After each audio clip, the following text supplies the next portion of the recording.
Good evening, everyone. As we've had over the past few meetings, we have a hearing set for this evening to set the final tax request. So this time I'll call to order the Papillion-La Vista Community Schools Board of Education hearing to set final tax request for September 13th, 2021. Please rise for the Pledge of Allegiance. Pledge allegiance to the flag of the United States of America and to the republic for which it stands, one nation, under God, indivisible, with liberty and justice for all.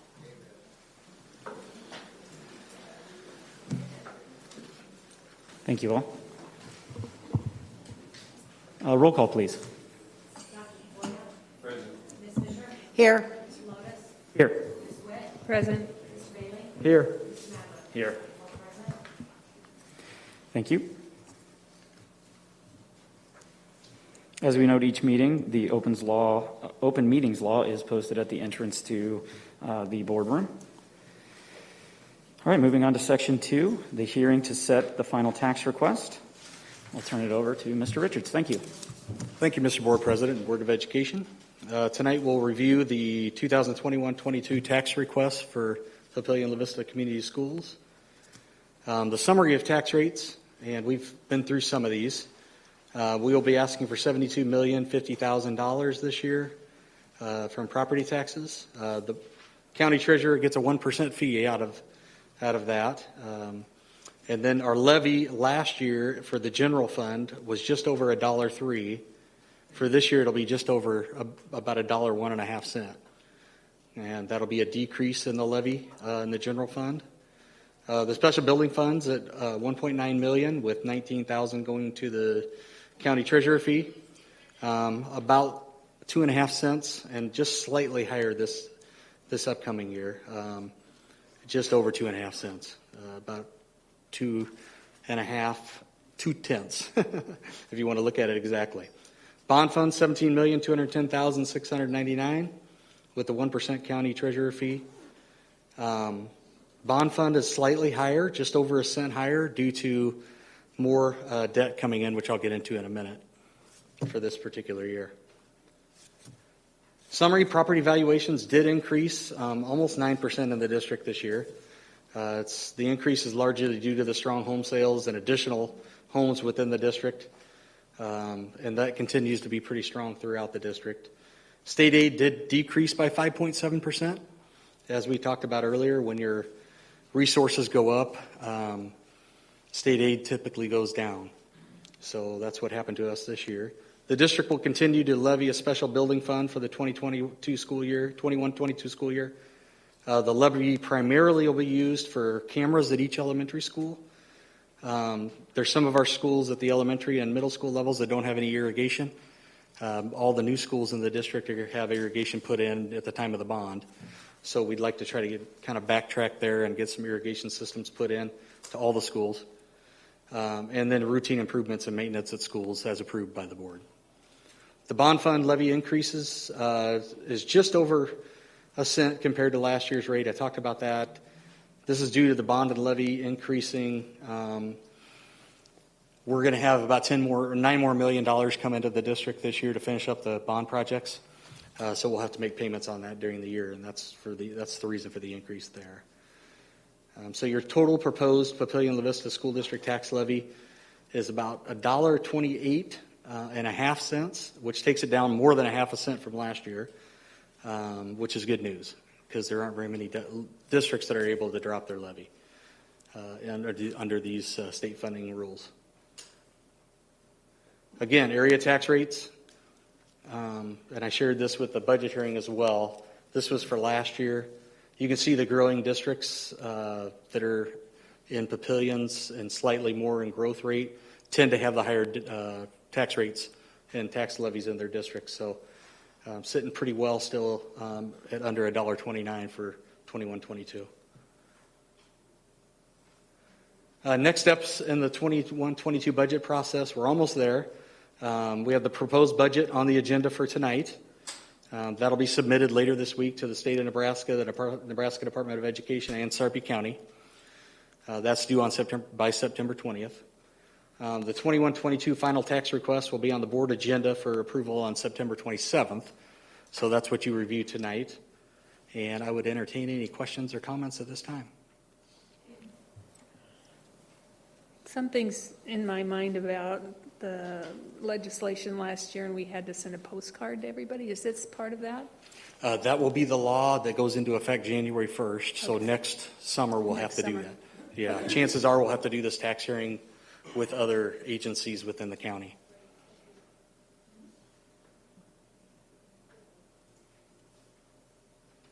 Any other board comments or questions? Thank you. I don't see any public comments or questions for the budget hearing this evening.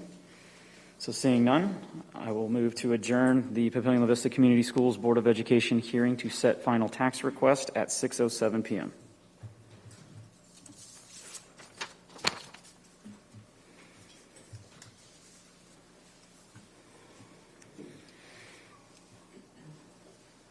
All right, moving on to our regularly scheduled Board of Education meeting for September 13th, 2021. As we've completed Section 1 call to order as part of the hearing, we will move on to Section 2 communications. As we move on to Item A for public comment on items not on tonight's agenda, the board and the administration received clarification just today or Friday from the Nebraska Attorney General in regards to the public meetings law and public comment for items not on an agenda. They have now clarified that that is not a required item on any agenda at any point during a month or a regularly scheduled meeting. After some discussion, we as the Papillion-La Vista Community Schools Board of Education, as we have over the last many months and years, encouraged our public to interact with us. At this time, we will continue to have item A under Section 2 for items not on the agenda, as long as we can continue to have proper conversation and decorum. Just wanted to be transparent and clarifications as you may see some things in the news as this becomes more public from the Attorney General. All right, this evening we have two speakers for items not on tonight's agenda. First up, Mr. Jim Frederick. Please approach the podium.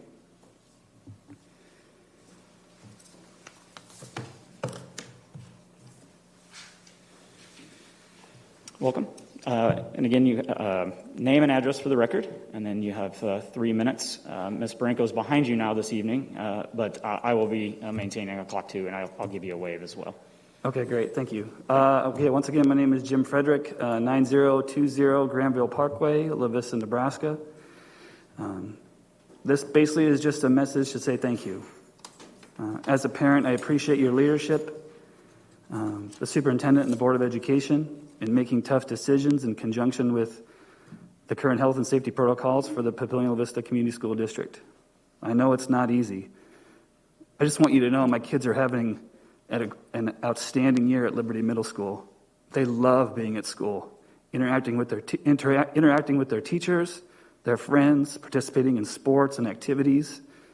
Their grades are great, and they're really building awesome relationships with their teachers.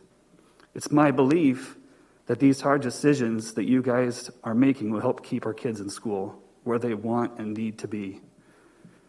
Our family wants things to be back to normal, as I assume everybody does. But we also understand that we will do what it takes to make this happen. As a longtime resident, graduate, and supporter of both district high schools, I am proud that my kids will be third-generation monarchs next year. I don't know how often you hear these words, but thank you again for your leadership in continuing to make Papillion-La Vista Community Schools a wonderful school district. Keep up the great work, and know you have a very supportive family in La Vista. Thank you very much. Have a great rest of your meeting.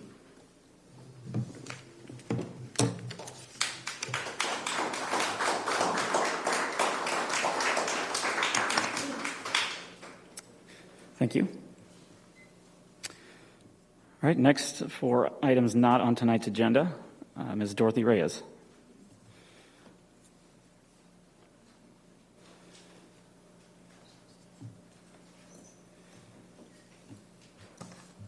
evening. My name is Dorothy Reyes. I reside at 1019 Conestoga Road, Papillion, Nebraska. This is in regards to the Papillion La Vista Community Schools Superintendent's contract of employment.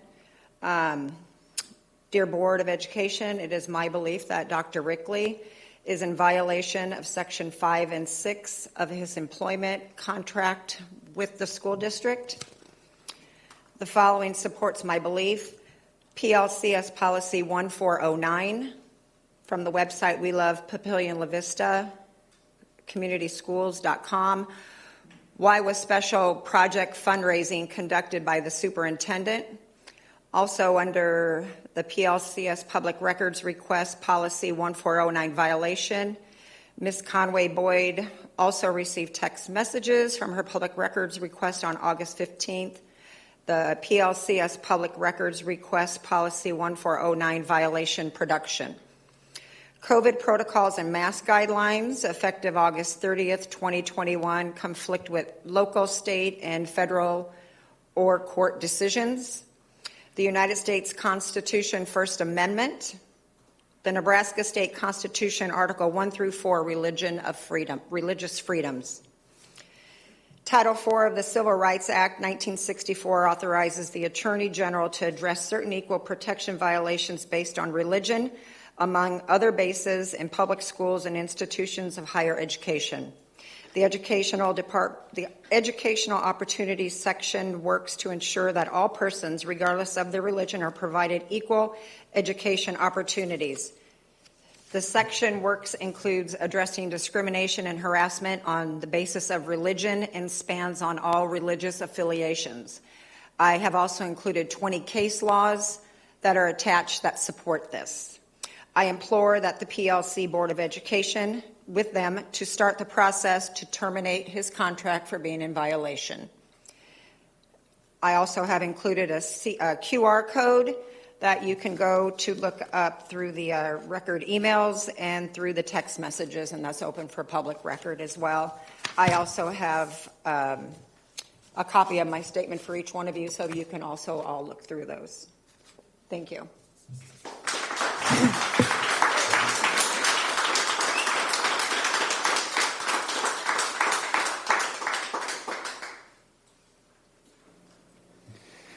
All right, that concludes item A under Section 2 Communications. Moving on to item B, our Student Council report from Papillion La Vista South High School. Welcome Evie Del Campo and Hallie Settles. Good evening.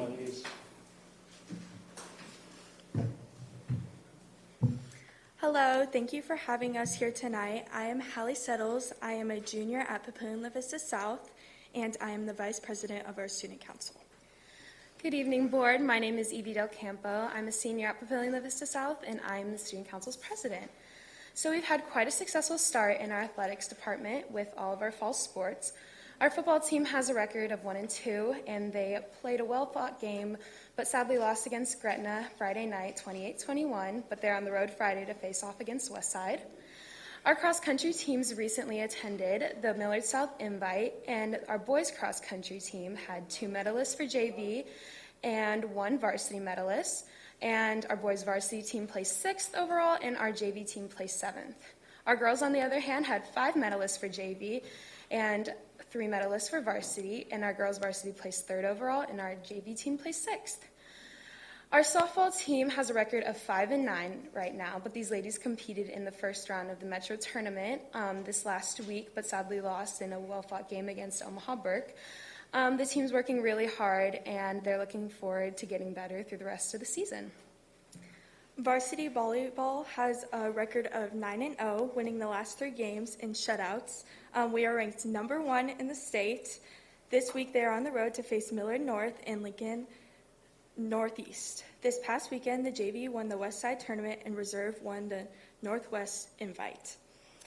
Boys tennis has a tournament today and Thursday. We are an exceptional team with great talent. We think we will qualify for state for the 19th straight year. Girls golf, the JV team competed in the Papillion La Vista High School tournament this past week. With great effort by the entire team, our varsity girls placed fourth at the invite a couple of weeks ago. We have many great clubs at Papio South, including some of our cultural clubs gaining popularity. Our Young Black and Gifted Club is open to African American students and allies who are willing to build relationships, celebrate cultural diversity, and advocate inclusion among our student body. Another cultural group that has been started is our Latino Leaders, and that's open to students of Latino heritage and allies. And their basically mission is to promote diversity and educate about Hispanic heritage within our school. We had musical tryouts 2 weeks ago. This year's production will be Mamma Mia. They are hard at work and are excited to get the show going. Play Pro class is putting on the production of Almost Maine this weekend from Thursday through Saturday. This is our new theater director, Mrs. Dixon. First show at Papillion La Vista South. We want to support her for getting off to a great start. Our band performs well in every football game. We see them working hard every morning on their show. All aboard. Their first competition is this coming weekend, and we host the Titan Marching Band Invitational on September 21st. With our school year starting back up, we've had a few and very successful back-to-school events. One event that our student council puts on is called Street Fest, and it's at the end of the first week of school, and it gives students the opportunity to broaden their circle of friends and meet new people and overall just have a really good time. This event was very successful, and we partnered with a local food truck called Modern Waffle, which was loved by the students and staff. The great food, fun music, and tons of games made for the perfect welcome back. Our homecoming is October 2nd. Student Council is planning for its first outdoor HOCO. People will be swept off their feet as they see Foundation Field transformed into Neverland. We are excited to hear that Assistant Principal Mr. Gehring has volunteered to dress up as Peter Pan, while our new Assistant Principal, Mr. Jones, is very interested in being Captain Hook. We would like to open it up to any questions. Awesome. Yes. Oh, I'm sorry, are you done? Oh, sorry. Keep going. Oh, no, you can go. I just have one question. I need to see some credentials because there's no way you're a junior because I coached you like last year in like 7th or 8th grade basketball or something. So fairly certain you're not a junior. So I'm sorry, it's true. Getting too old. All right. Well, it's great to see you. Thank you for the report. Any other questions? Well, awesome. Thank you again to Dr. Rickley and the entire board for your leadership. We know how hard everything has been these past couple of weeks, and we are so appreciative and thankful for everyone keeping us safe and keeping us in school. Thank you. Thank you. Thank you, Evie. Thank you, Hallie.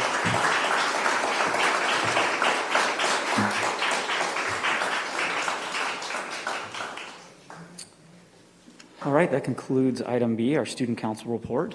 Once again, thank you both. What was it? Okay, that's right. Did they? Oh, there.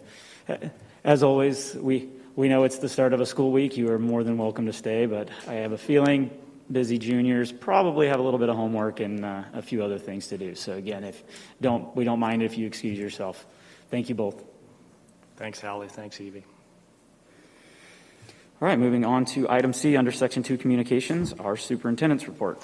Dr. Rickley. Thank you very much, Mr. Lotus, members of the board. And for those who are here tonight, thank you for being here for the last several months. We've had an incredible outpouring of community participation in our board meetings. That continues tonight. For those of you that are at home, we made the announcement, I believe a meeting, perhaps 2 meetings ago, that we would be switching our format from Facebook Live to the district's YouTube channel. The hope is that we can drive more and more traffic to the district's YouTube channel. That is where we archive many of our videos for a variety of purposes. So hopefully this will get us one step closer to that reality. So for those of you that couldn't be with us tonight, thank you for tuning in and being engaged with your school district. As Hallie and Evie mentioned, we did have homecoming scheduled for Papillion La Vista South. That's fast approaching. On October 1st is the game. The dance is October 2nd. We're just finishing up homecoming at Monarch. They did the activities outside. and by all accounts, it went really, really well. We had a good crowd of students there Saturday night. The Monarchs lost a nail-biter, unfortunately, Friday evening to a really, really talented West Side team, but didn't dampen the enthusiasm that our students showed Saturday night. So very, very proud of that and excited to see what South does with their celebration. Also wanted to remind the board of an annual tradition that we do around here, and that is our Student Advisory Luncheon. So we had the idea several years ago that we needed to be getting more input for our students. And we do that in a variety of ways, but one of the most favorite methods of collecting that information is to have lunch with 8 Monarchs and 8 Titans every single month. And we just rotate back and forth between campuses. We have 2 juniors, 2 seniors, 2 sophomores, 2 freshmen from both buildings, 16 total.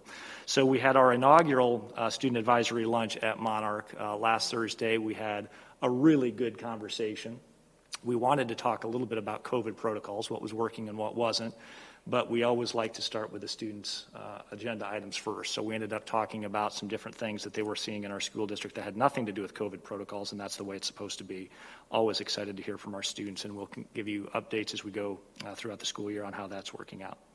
Also want to give you an update on our buildings and grounds. As the community is well aware, we're continuing work on the 2018 bond initiative. Thanks to Mr. Richards' hard work and his team. We're still keeping a close eye on Monarch.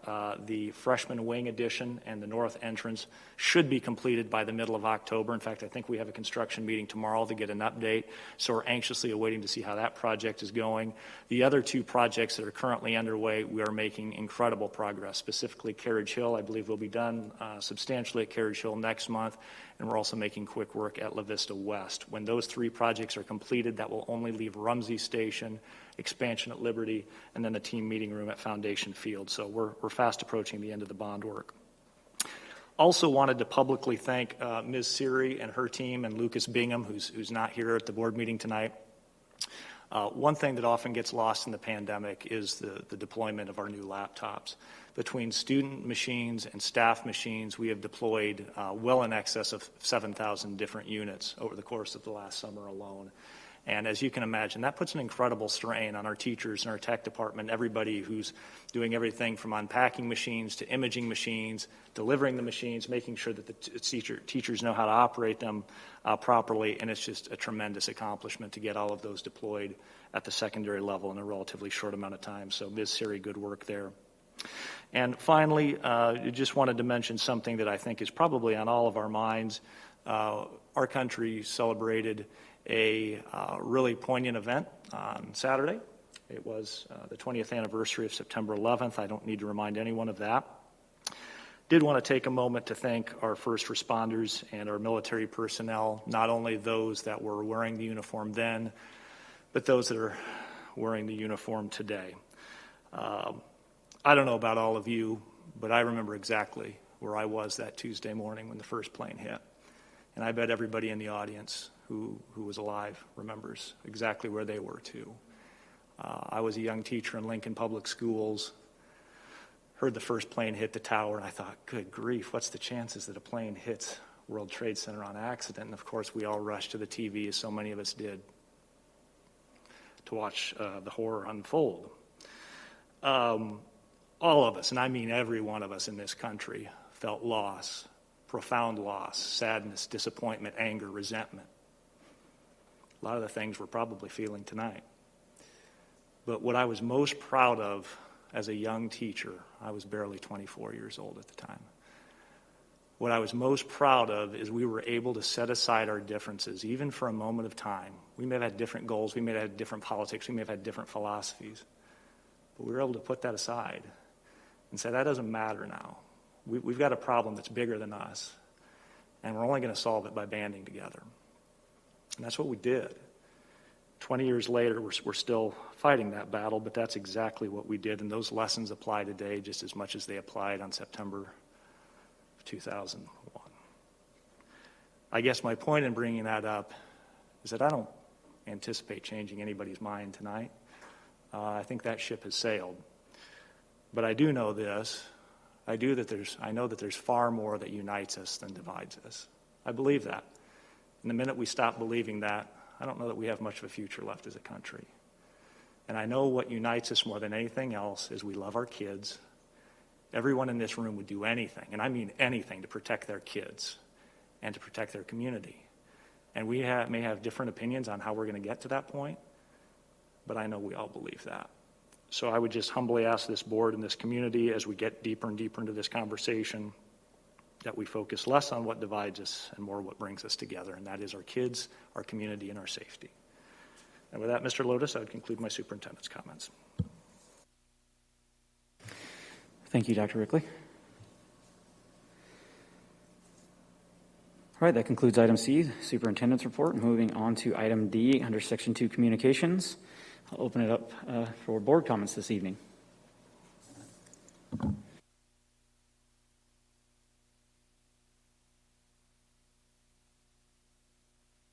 I just have one comment I was going to mention about the 9/11.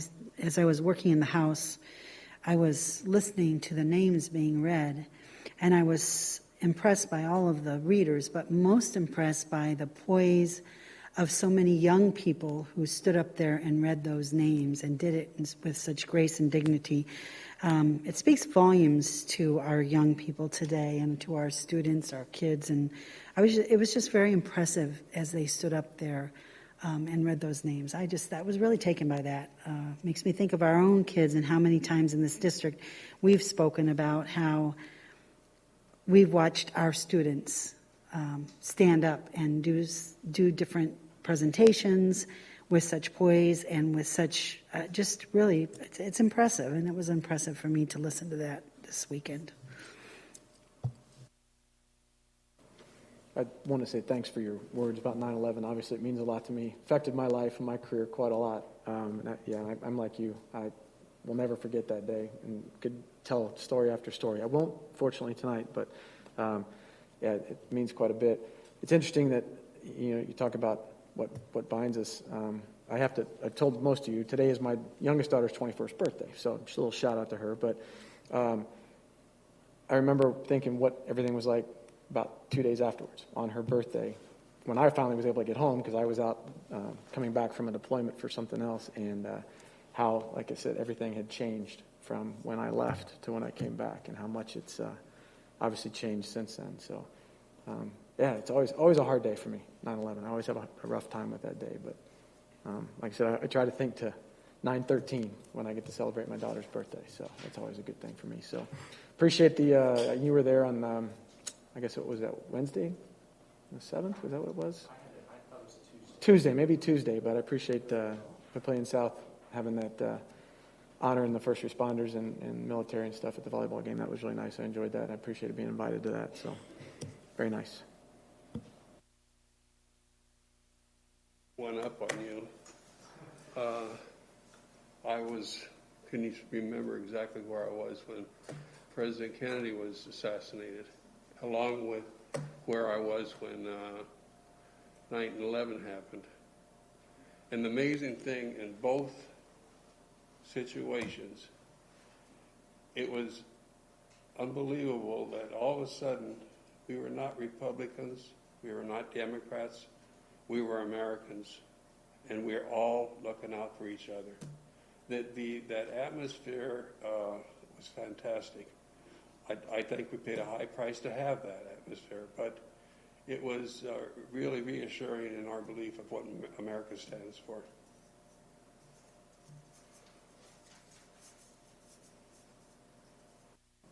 Any other board comments for this evening? The only thing I had was kind of already touched upon by the students from Papillion Vista South. Just it's homecoming season, and the Monarchs. It was great to see some of my friends and neighbors' kids from long ago and current. All dressed up, all excitement on their face, and again, kudos to the student councils and to the administration at those buildings for getting creative given current protocols, prior, prom, all the different things that we've had to change or adapt to, even at short notices, to make those life moments still happen for our students. So again, thank you to all those that helped plan that, and to the students that made it a fantastic evening. And I know the same will be done here in a couple weeks at Papillion La Vista South. With that, I will conclude item D, board comments. All right, moving on to item E under section 2, communications. Committee reports, building, grounds, and finance. We have not met. We will be meeting next Thursday morning.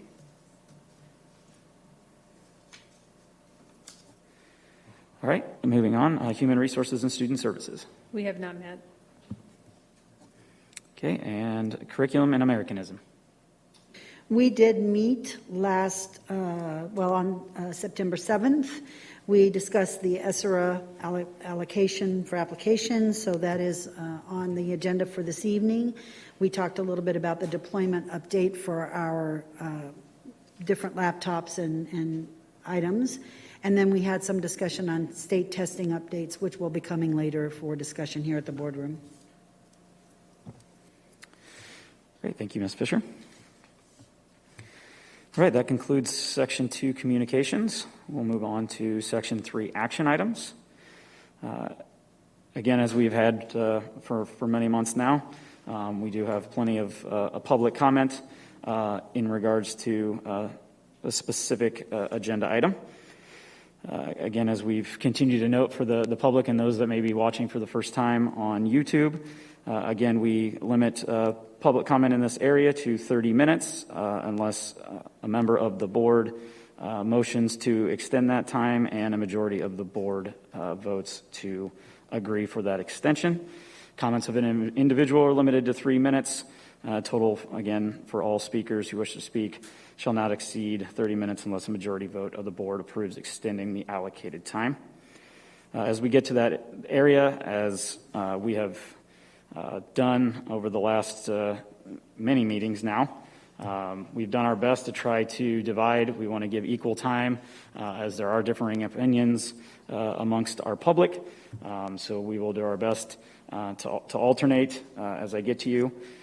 Again, please maintain proper board decorum. It allows us, we want to get through 10 speakers in 30 minutes. I appreciated the last meeting. I made comment. I really appreciated the audience that night. If you agree with the speaker, just a quick golf clap, something simple. We've tried the hand raising. We've kind of gone back and forth. I know people want to support the things that they support, but we want to do it in a very productive manner where we can move on to make sure that everybody that has the opportunity to speak, everybody that would like the opportunity to speak within the 30 minutes has that opportunity. All right, moving on to item A, action by consent. Move to approve all items in the action by consent agenda. Second. Okay, I have a motion by Ms. Witt and a second by Mr. Bailey. Roll call, please. Yes. Mr. Lotus? Yes. Ms. Witt? Yes. Mr. Bailey? Yes. Mr. Maverick? Yes. Dr. Foya? Yes. Motion carried. Thank you. Moving on to item B, the board meeting minutes of August 23rd, 2021. I'll make a motion to approve the board meeting minutes of August 23rd, 2021.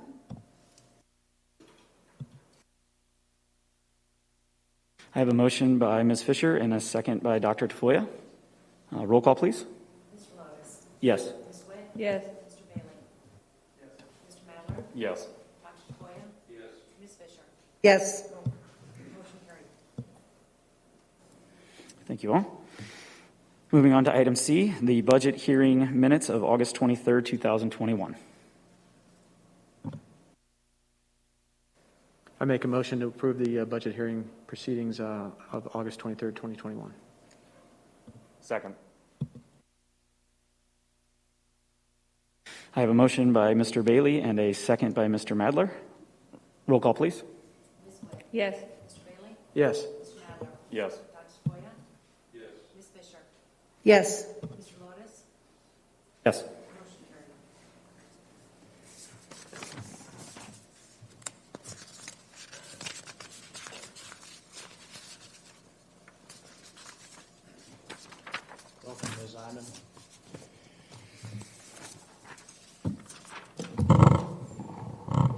All right, moving on to item D, COVID protocols and approval of mask guidelines. Ms. Hyman, welcome. Thank you. So I thought I'd start with just a really quick reminder of when we first started this year. We had a very specific response focus for the year. And that first bullet is by far the highest priority on our list. And that was to provide students with a quality education in person in our classrooms where they're learning directly from our teachers. The other items that were also high on our priority list as we started this school year was to protect the physical, mental, and academic health of our students, staff, and families. One of our goals was to try to get a little bit of normalcy. I think we all longed for that after last year. A little bit of normalcy back into the regular schedule. And then to provide programs and interventions that address our learning loss. Thank you. So where have we been this year in 5 short weeks? And where are we going? We started the school year, as you'll all remember, with no mask requirement. Really, we quit using masks at the beginning of the summer, right after the end of last year. We stopped our mask requirement. We had almost no cases over the summer. And that would include why we ran summer school at the various levels, why we had nearly 1,000 student athletes and fine arts students in and out of our schools every single day. In fact, if I was going to be really specific, there was 1 reported case the entire summer, 1 reported positive COVID case. When we started this school year, the number one thing that we promised everybody, and I think many of you as board members made these comments at board meetings as well, is that we would always continue to monitor our data and adjust our response protocols as necessary. I will tell you the very first 2 days of school, if you'll remember, we started on a Thursday. The very first 2 days of school, we started to see cases. Our biggest spike in numbers started in week 3 of school, which was August 23rd, the week of August 23rd. That's when we saw the biggest spike. And we implemented a mask requirement on August 30. So what was that data that we were looking at and that we used to get from that point of we're going to start the school year with no mask requirements to on August 30th, the implementation of mask requirements? And that's really what I want to share with all of you in depth tonight. So let's start with the 10,000-foot view. This isn't data that's specific to our school district. It's data that's specific to Sarpy and Cass County. But it gives us a perspective of what was happening in our community, and it's data that we look at on a regular basis. I know Dr. Rickley meets with the Sarpy-Cass Health Department at least twice a week, and we're continually reviewing what are the numbers and what are we seeing. I think it's really important to clarify a few things as we look at this. Number one is a week for Sarpy-Cass Health Department runs from Sunday to Saturday. So that's their week. So the data that's represented week 1, week 2, week 3, week 4, week 5, that's their week. It's from Sunday to Saturday. Week 5's data is not complete in the gray chart there because those numbers continue to trickle in. In fact, it jumped 30 students today. And Sarah said, she shared with me late this afternoon that she anticipates they'll have more numbers that were from last week that will trickle in tomorrow and probably more numbers still on Wednesday. So that number is not a true depiction of what that whole week represents. These charts, the first chart is a comparison of our youth from all of Sarpy and Cass County, ages 5 to 18. The blue indicates last year's number. The red indicates this year's number. So that's through the different weeks of August and into the weeks of September. The chart on the right, the gray chart, represents, the yellow bar represents the numbers that we see on a county level of our youth that are 5 to 12 years old. And then the white chart represents those from ages 13 to 18. So that's what the data shows us on a Sarpy-Cass County level. Let's look at the data specifically and what we saw from that very first week of school in the Papillion-La Vista Community Schools. So first I'll show you the staff data. I just want to clarify that what we consider a case that's reflected in these numbers is a case that has school exposure. So what does that mean? If I as a parent have to be concerned about my child being exposed to a positive case, those numbers are in there. That means that a student was positive and was present at school when they were contagious. So they potentially could have affected other students. If a student never came to school when they were in that contagious time, they stayed home, they were symptomatic, maybe they were on vacation and came back and they hadn't been at school, those numbers are not reflected in here. So it's only those numbers that have school exposure are reflected in these numbers. What you'll see is that yellow line represents last year's numbers. The biggest advantage, if there is an advantage to this school year, is that we have some comparative data. Last year at this time, we had no idea what to expect, what was normal. This year, we actually have some baseline data to compare it to. The white bar chart, or the white line, represents the numbers from this year. So that's a comparison. You'll see from our staff numbers, they weren't super high the first 5 weeks of school. We peaked at week 3. That red bar represents the line between prior to the red bar, we did not have a mask requirement. After the red bar, we did have a mask requirement. So you can watch what happens with that red bar. I just want to point out that our highest number that we had all last year in staff cases in 1 week was 20. We had 20 cases, and that was the highest in the entire school year last year. At week 3, we were at 12. So we were certainly had some points of concern, and it was certainly something that we were watching very closely. The other piece of data that we looked at from a staff perspective is we broke the data down by elementary, middle school, and high school. Why did we do that and look at that data? Because we were thinking if we ever need a mask requirement, we want to know, does it need to be at the middle school? Does it need to be at the elementary school? Does it need to be district-wide? So we looked at the data both from a staff perspective and a student perspective at those 3 different levels.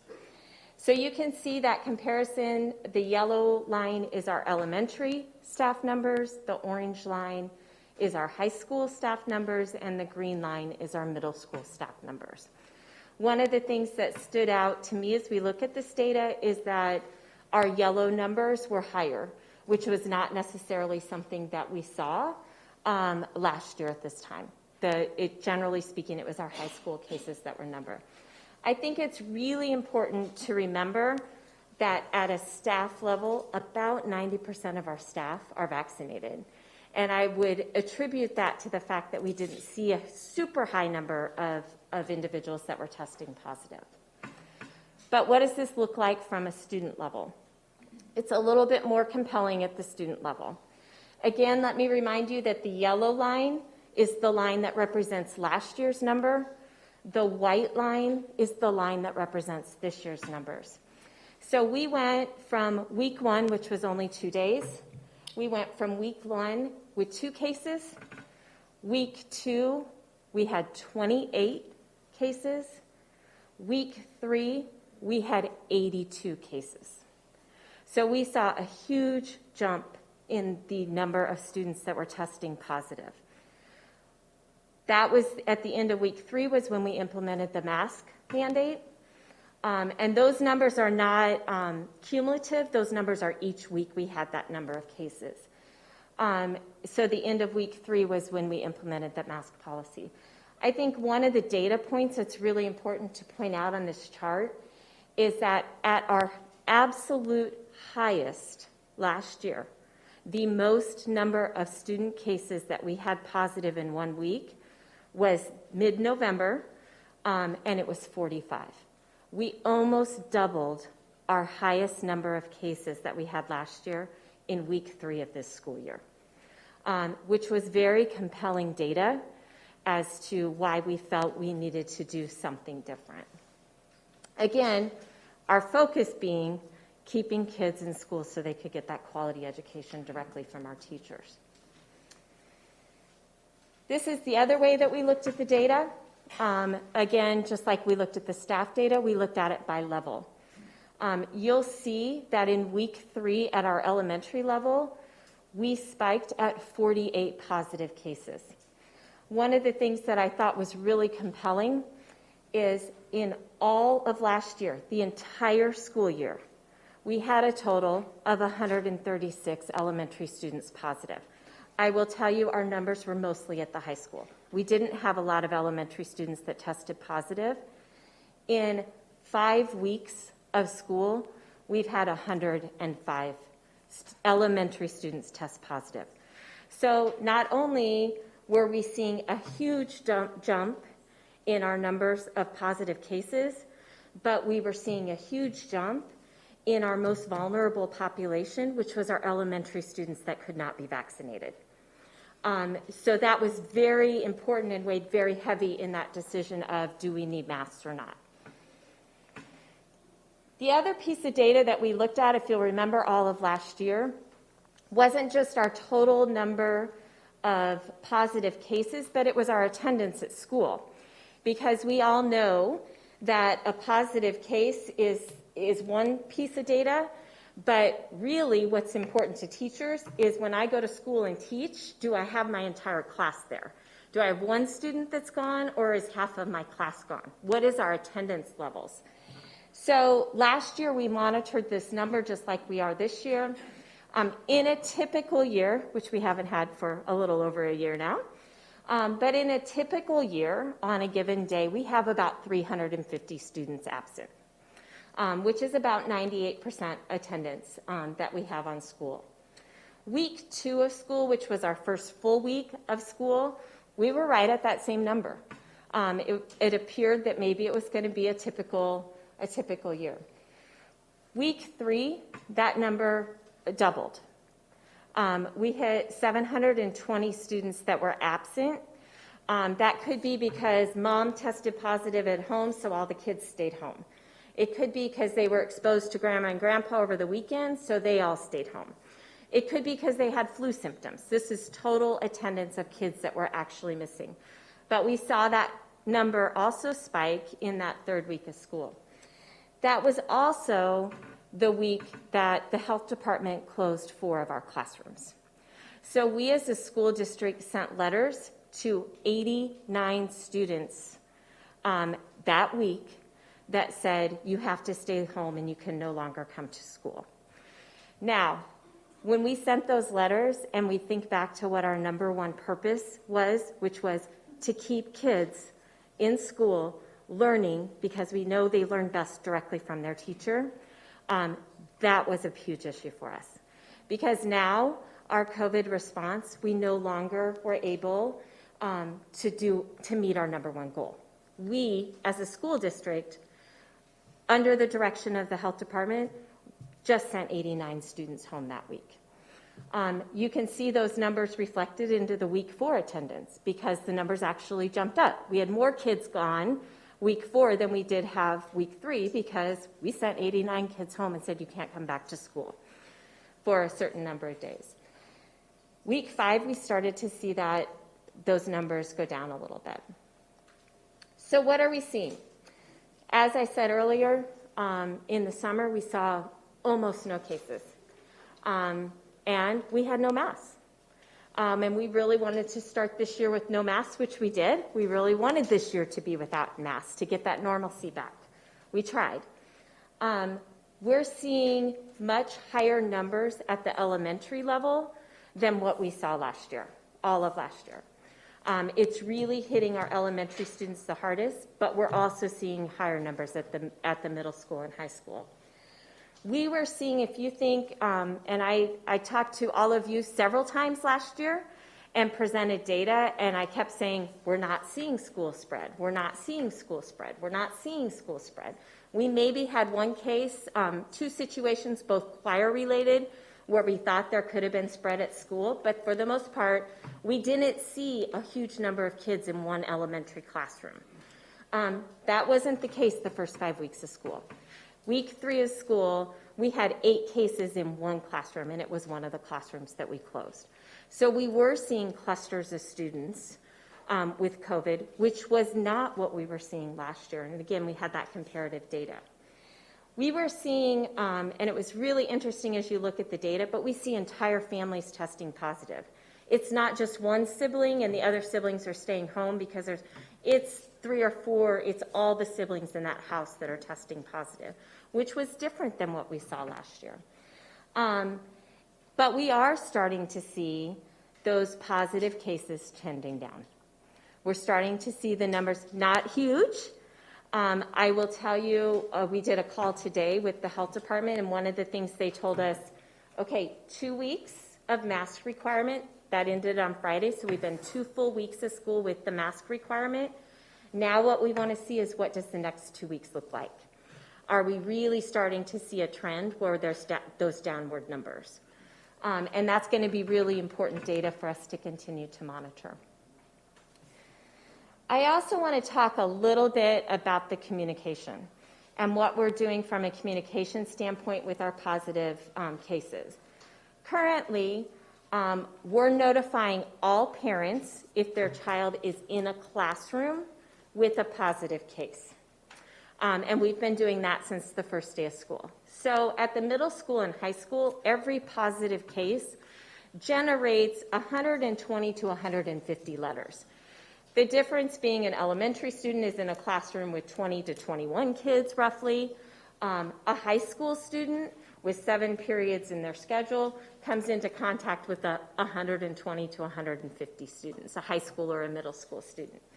So it's generating a lot of letters, and we're getting some questions about, is that necessary? What's the level of exposure? What the health department has told us is that now with masks, one of the things, because contact is now mask to mask, they're not considering it an exposure. Just like last year. Last year we did not send out letters to other kids in their high school class because they're not considering that an exposure. And those are CDC guidelines. Now with masks, we're going to encourage our parents to utilize the dashboard. Do you want to click on that, Stace? Thank you.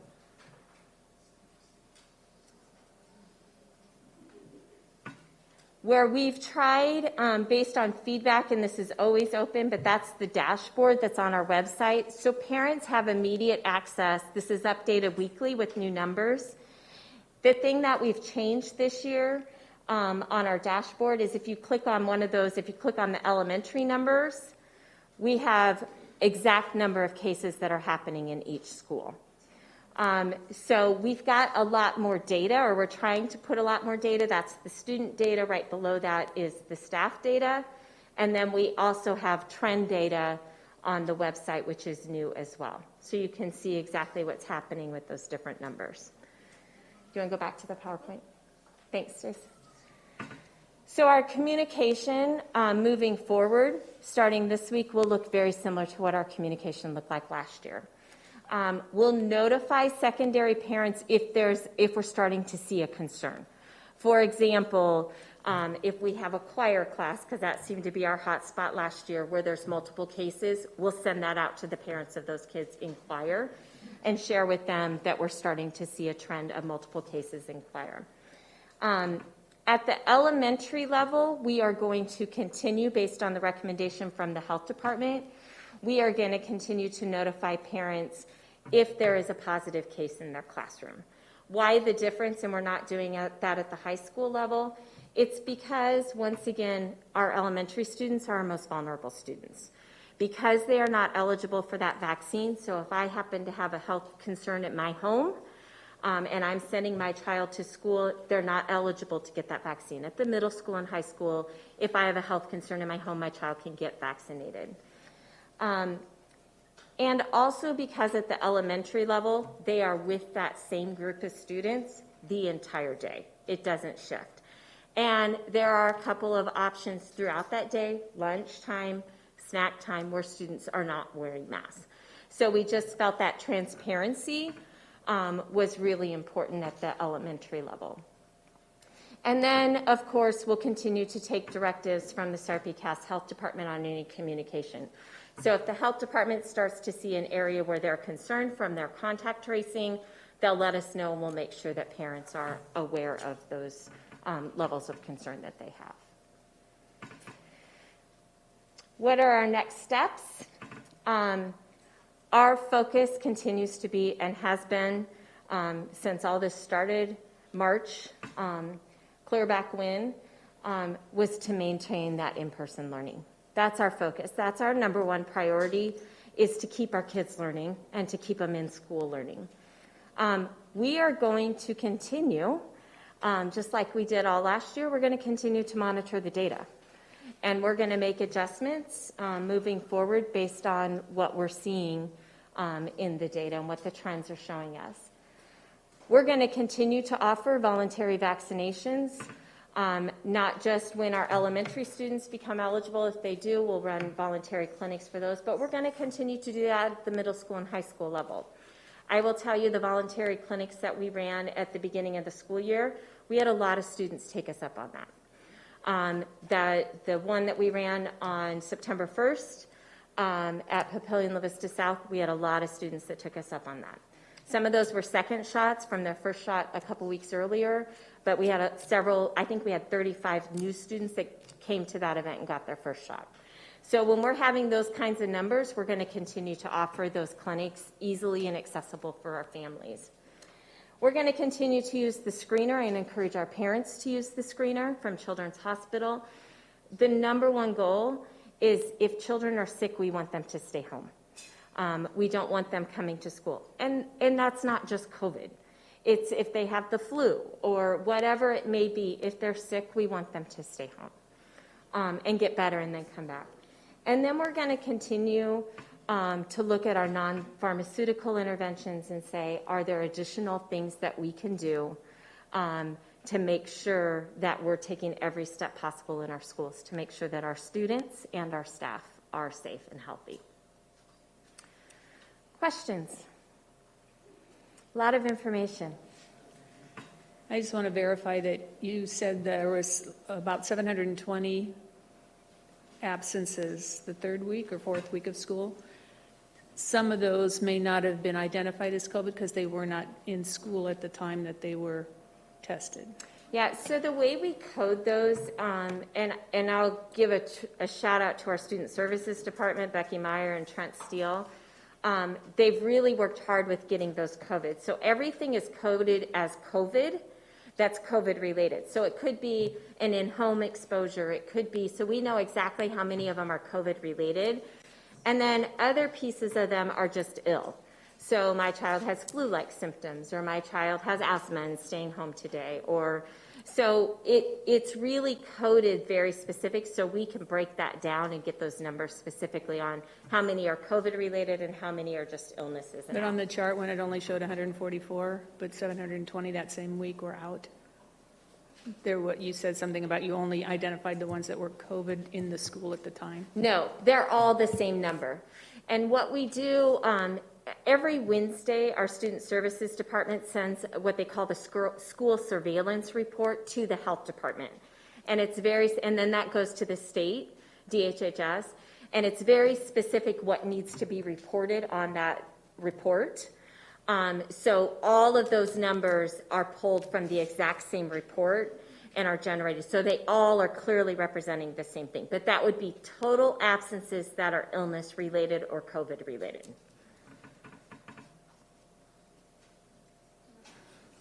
Thanks for putting that together. A lot of good information on it. You know, I love the dashboard, and I think you did a good job showing and comparing last year to this year. And to be, I mean, I was even surprised on the gap already the start of this year to last year. So you said we had, was that the second full week of school, we had the 4 classroom closures, right? So the third week probably on there. That third week, so it was like the 23rd, the 24th, the 25th. Yeah. And what was the direction from the health department on why those classes closed? It was because of multiple positive cases in that classroom. So that was one of the things that they were monitoring as well as we were monitoring, is how many kids in an individual classroom were testing positive. So I'll use an example. I know at one of those classroom closures, we had 8 students and a teacher that tested positive in that same classroom. So clearly what they were concluding, what the health department was concluding, is that that is a cluster of a positive outbreak. That's not, these 2 kids had a sleepover. That is something happening on the school when there's 8 students in one classroom and the teacher that have tested positive.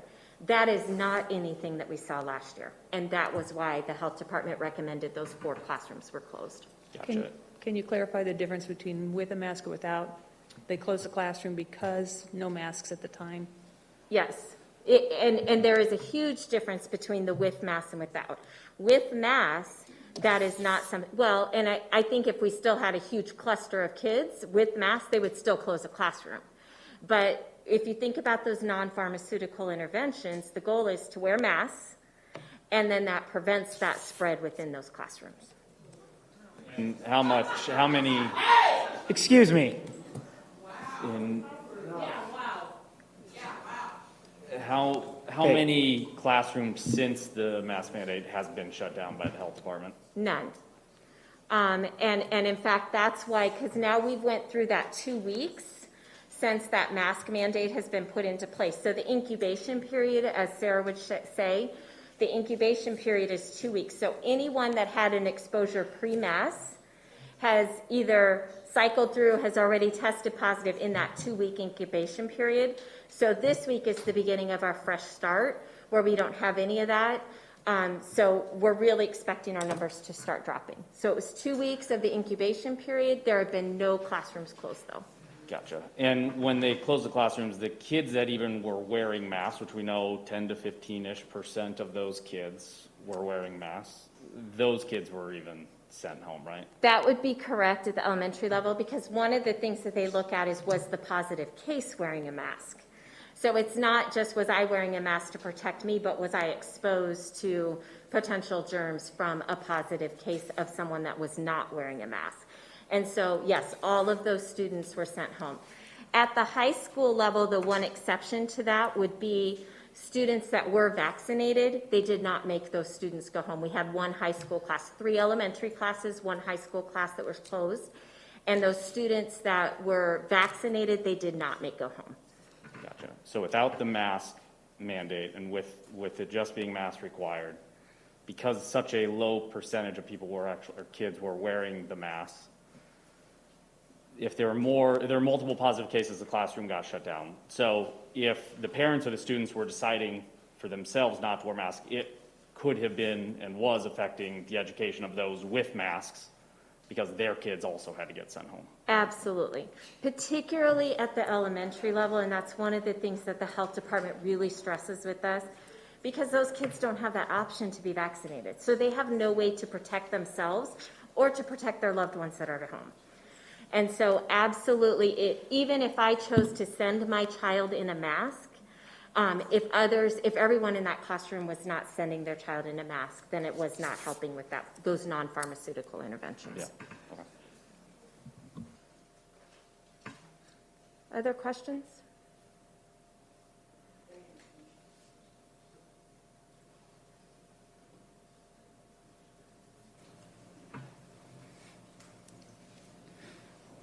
Thank you, Ms. Hyman.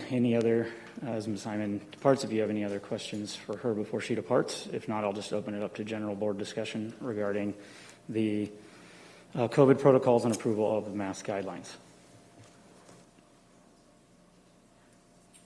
Before we move on to board discussion, I'll go ahead and make the motion to ratify and affirm the updates to the district mask guideline in response to COVID-19 as identified above. I do have comments to make, but I'm more than happy to let other board members make those comments after we have a second. Second.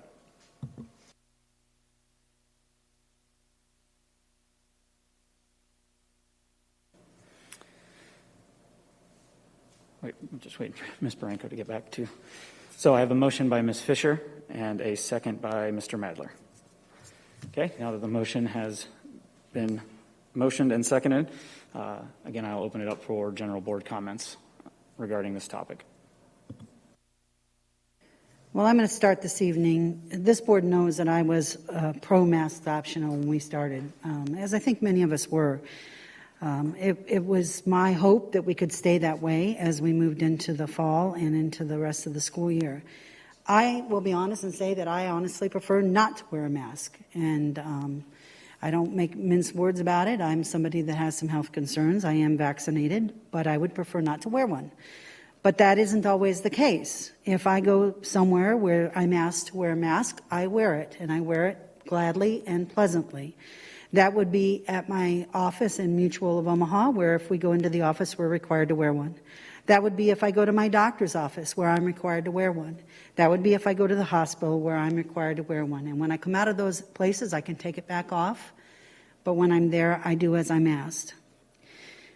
But as we got into the school year, I think something that was, I don't know if disappointing is the right word to use, but challenging maybe is the better word to use. I'm not going to talk about all the different health aspects. Everybody has an opinion on that. Everybody has data about that. But I am going to talk about where we stand as a Board of Education. The county doesn't have the authority to tell us we have to require masks. But it quickly became apparent that the county had the authority to tell us we had to close down our classrooms because we had multiple cases of COVID in those classrooms.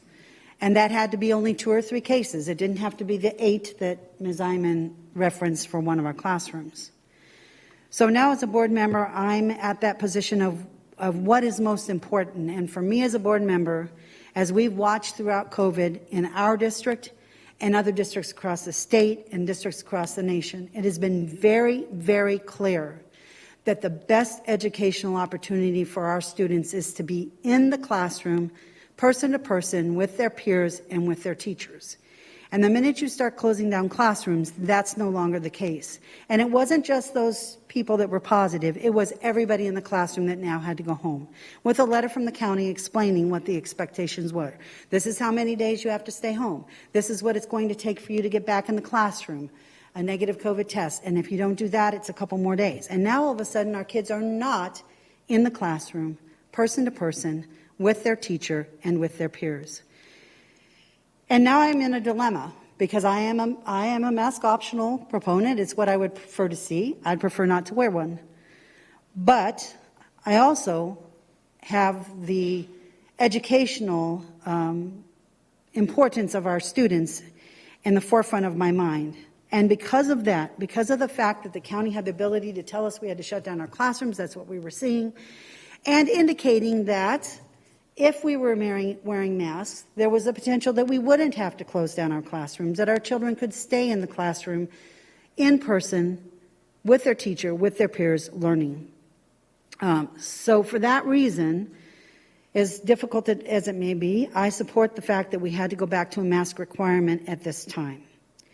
But what I'm finding as a challenge as a board member is this. We don't have any guidance provided to us, unless I'm misunderstanding what I've been told, from any medical group, the county or anyone else, that says what are the markers that would say to us we could look at something different moving forward. So again, we find ourselves as a Board of Education, I can't do this for you and I can't do that, but I will do this for you. That's a very big challenge for us as board members, and at least for this board member. I can't speak for my peers, but for this board member, that's a huge challenge. So I would stress highly to my peers, to the administration, we have got to find a way to have some kind of guidance provided to us that allows us, because we are not medical experts, that allow us to know what can happen moving forward, when we might be able to look at other opportunities or options for us as we move through this school year. So I do support this as much as it goes against what I was hoping we could do, which was being, a proponent of mask optional at this time, because I just can't see that it's beneficial for our children to be sent home from school, because they need to be in their classrooms. They need to be person to person, they need to be with their teachers, and they need to be with their peers, learning. It's the best way for them to have the best learning opportunity, at least in this board member's mind. And those are my comments for this evening. Thank you, Ms. Fisher.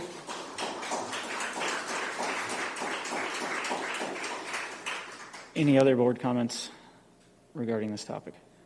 First of all, very well said, and I agree. I mean, I work at UNO, and UNO did the exact same thing. They started out with the hope that we would be able to go mask optional and make that work, and they quickly saw the similar spike, even with all of the students, the option, and faculty, the option to be vaccinated. And when they saw that quick spike, of course, they did the exact same thing, and so we are also required to wear our masks indoors, can take them off outdoors. And I don't think there's anybody in here that enjoys wearing a mask. I mean, that's, fact. That's easy to see. I would rather not have my mask. And when I go outside, the mask comes off, absolutely. But I go back to what you said over and over and over again, and I wrote it down here and I underlined it and starred it, and if I had a highlighter, I'd highlight it. We need to keep our students in the classroom learning in person with teachers. And at this point, wearing a mask, mandating a mask is the way to do it. I completely agree. I also wrote down the 2 more weeks that Annette Iman talked about, so we can kind of, see, how are our numbers trending. I'm not hoping to stay in mask the entire semester. I'd love to be able to get back to mask optional. That would be fantastic.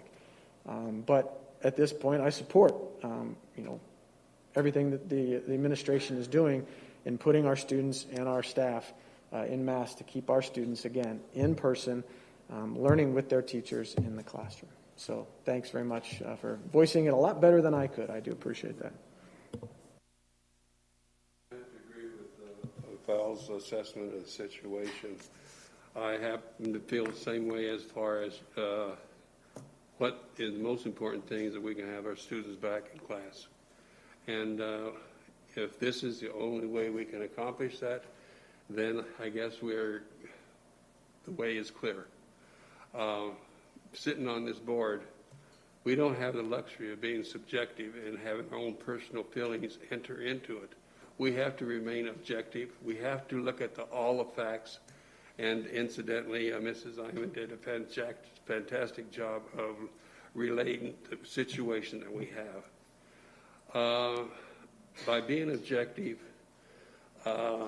we have another thing that we have going for us is the fact that we have 14,000 people, 12,000 students and 2,000 employees that we are charged to protect their welfare. And we cannot be willy-nilly about, I want masks, I don't want masks. Nobody wants masks. I have worn more masks than anybody in this room. Probably worn more masks than everybody in this room.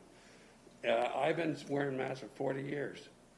And all these stories that are coming out about masks are dangerous, masks are that, I haven't seen that with my colleagues.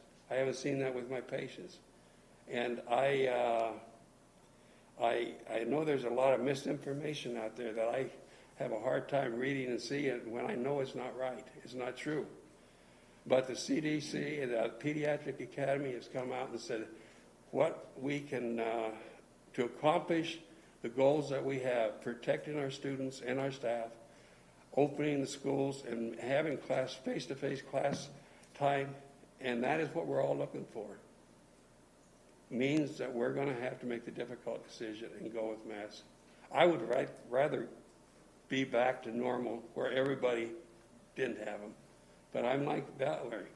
I don't go anywhere without a mask. It's always I always have one in my pocket, and I always have another one sitting in my dash. So sometimes I double mask if I go in the grocery store or someplace where it's highly congested. I don't like them, even though I've worn them more than anybody else. I don't like them, but I am not going to run the risk of contaminating somebody else if I have been tainted by it. I am not going to do it, and I will wear them, and I freely do it because I want to protect our society. So I guess you know where I'm coming from. I'll be supporting this, and Dr. Rickley, I did want to thank you for making the decision a couple weeks ago than when you did with the new information on the classrooms getting shut down. I know it wasn't an easy one for you and the team to make. I know get a lot of heat for the decision, but again, I'm with the others that have said it. I mean, if we could no longer keep our children in a classroom, something had to change. Now, my hope is similar to Mr. Bailey and I assume some of the others as well, that as quickly as the data tells us we can start changing directions, I would love to do that as well. I'm not someone who's in favor or thinks that the case number has to get down to 0 in the county before we start rethinking these policies. So, but when you are at the 500, 600 level case counts that the county is right now, and you saw the student numbers, now is not the time to rethink it. Now is when we need this in place.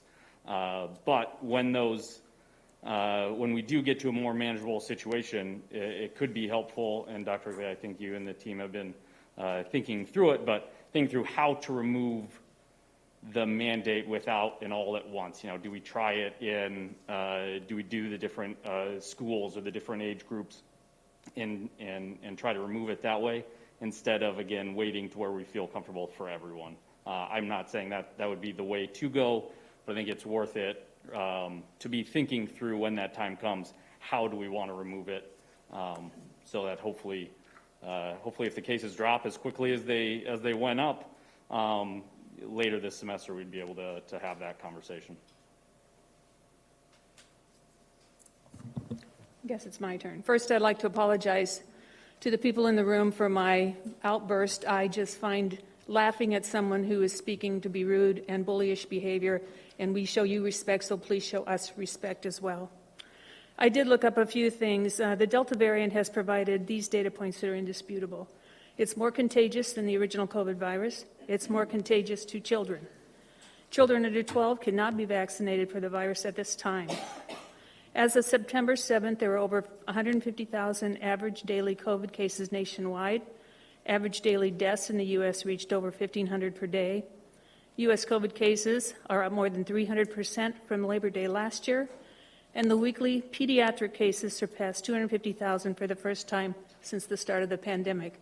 I don't want to see any of our kids get sick, and if masks can help, then I think we should keep wearing them until we know this virus has left us. I was at the doctor's office with my husband, and CHI Health has a poster that says, if I have COVID and I wear a mask, you still have 70% chance of getting COVID. No, you have a 5% chance of getting COVID. But if you have COVID and no mask, but I have a mask, I have a 70% chance of still getting COVID from you. If we both wear a mask, 2% chance of either of us getting COVID. So I think masks work, and I think we need to continue to consider them part of our daily operation until we can know for sure that our kids are not going to get ill. I would like to publicly thank Dr. Ridley for having the courage to make the decision that he made. We gave him we authorized the resolutions that he had the authority to do that because of the fact that we were not going to meet for 3 weeks, and you can see what happened.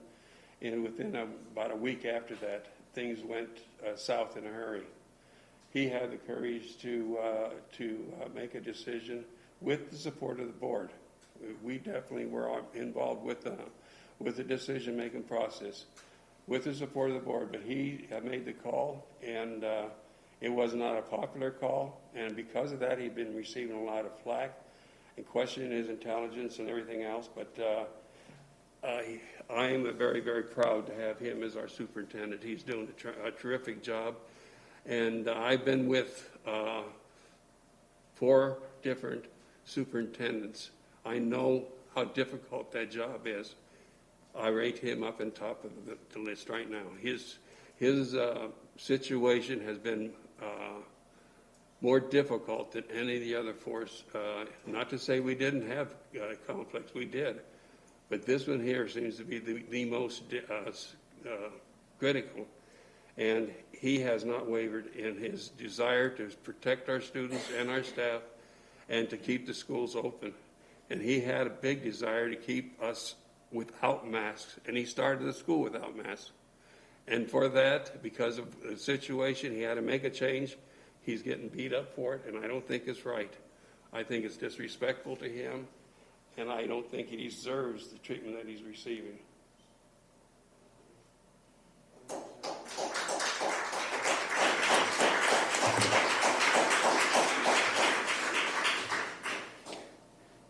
I won't sit and rehash what all the other board members have said.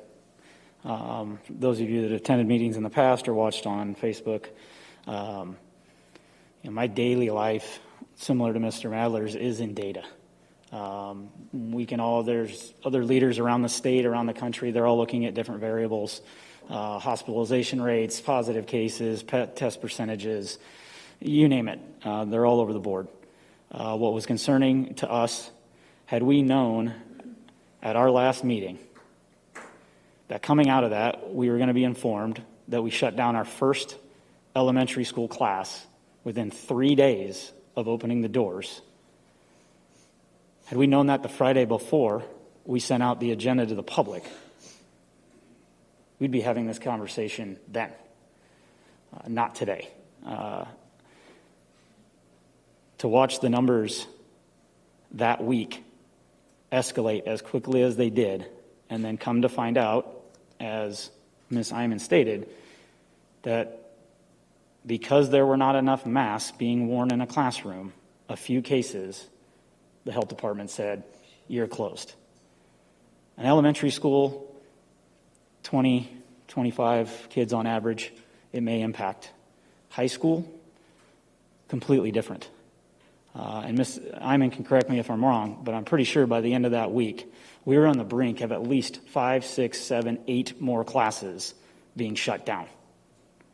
That's how dire it was. That gives you, Ms. Fisher kind of said it, I don't want to use the word disappointed. We were hopeful. We were hopeful that that would not happen in our district. I would gladly be some of the other districts throughout the state, throughout the country, that have a handful of cases and weren't having multiple classrooms shut down within a matter of 3 or 4 days. So, unfortunately, we got to the end of the week. We were on the brink. We had 4 shut down. We were on the brink of another 6. Call it what you want. That's no longer now 40, 60, 80 students. Now we're talking hundreds.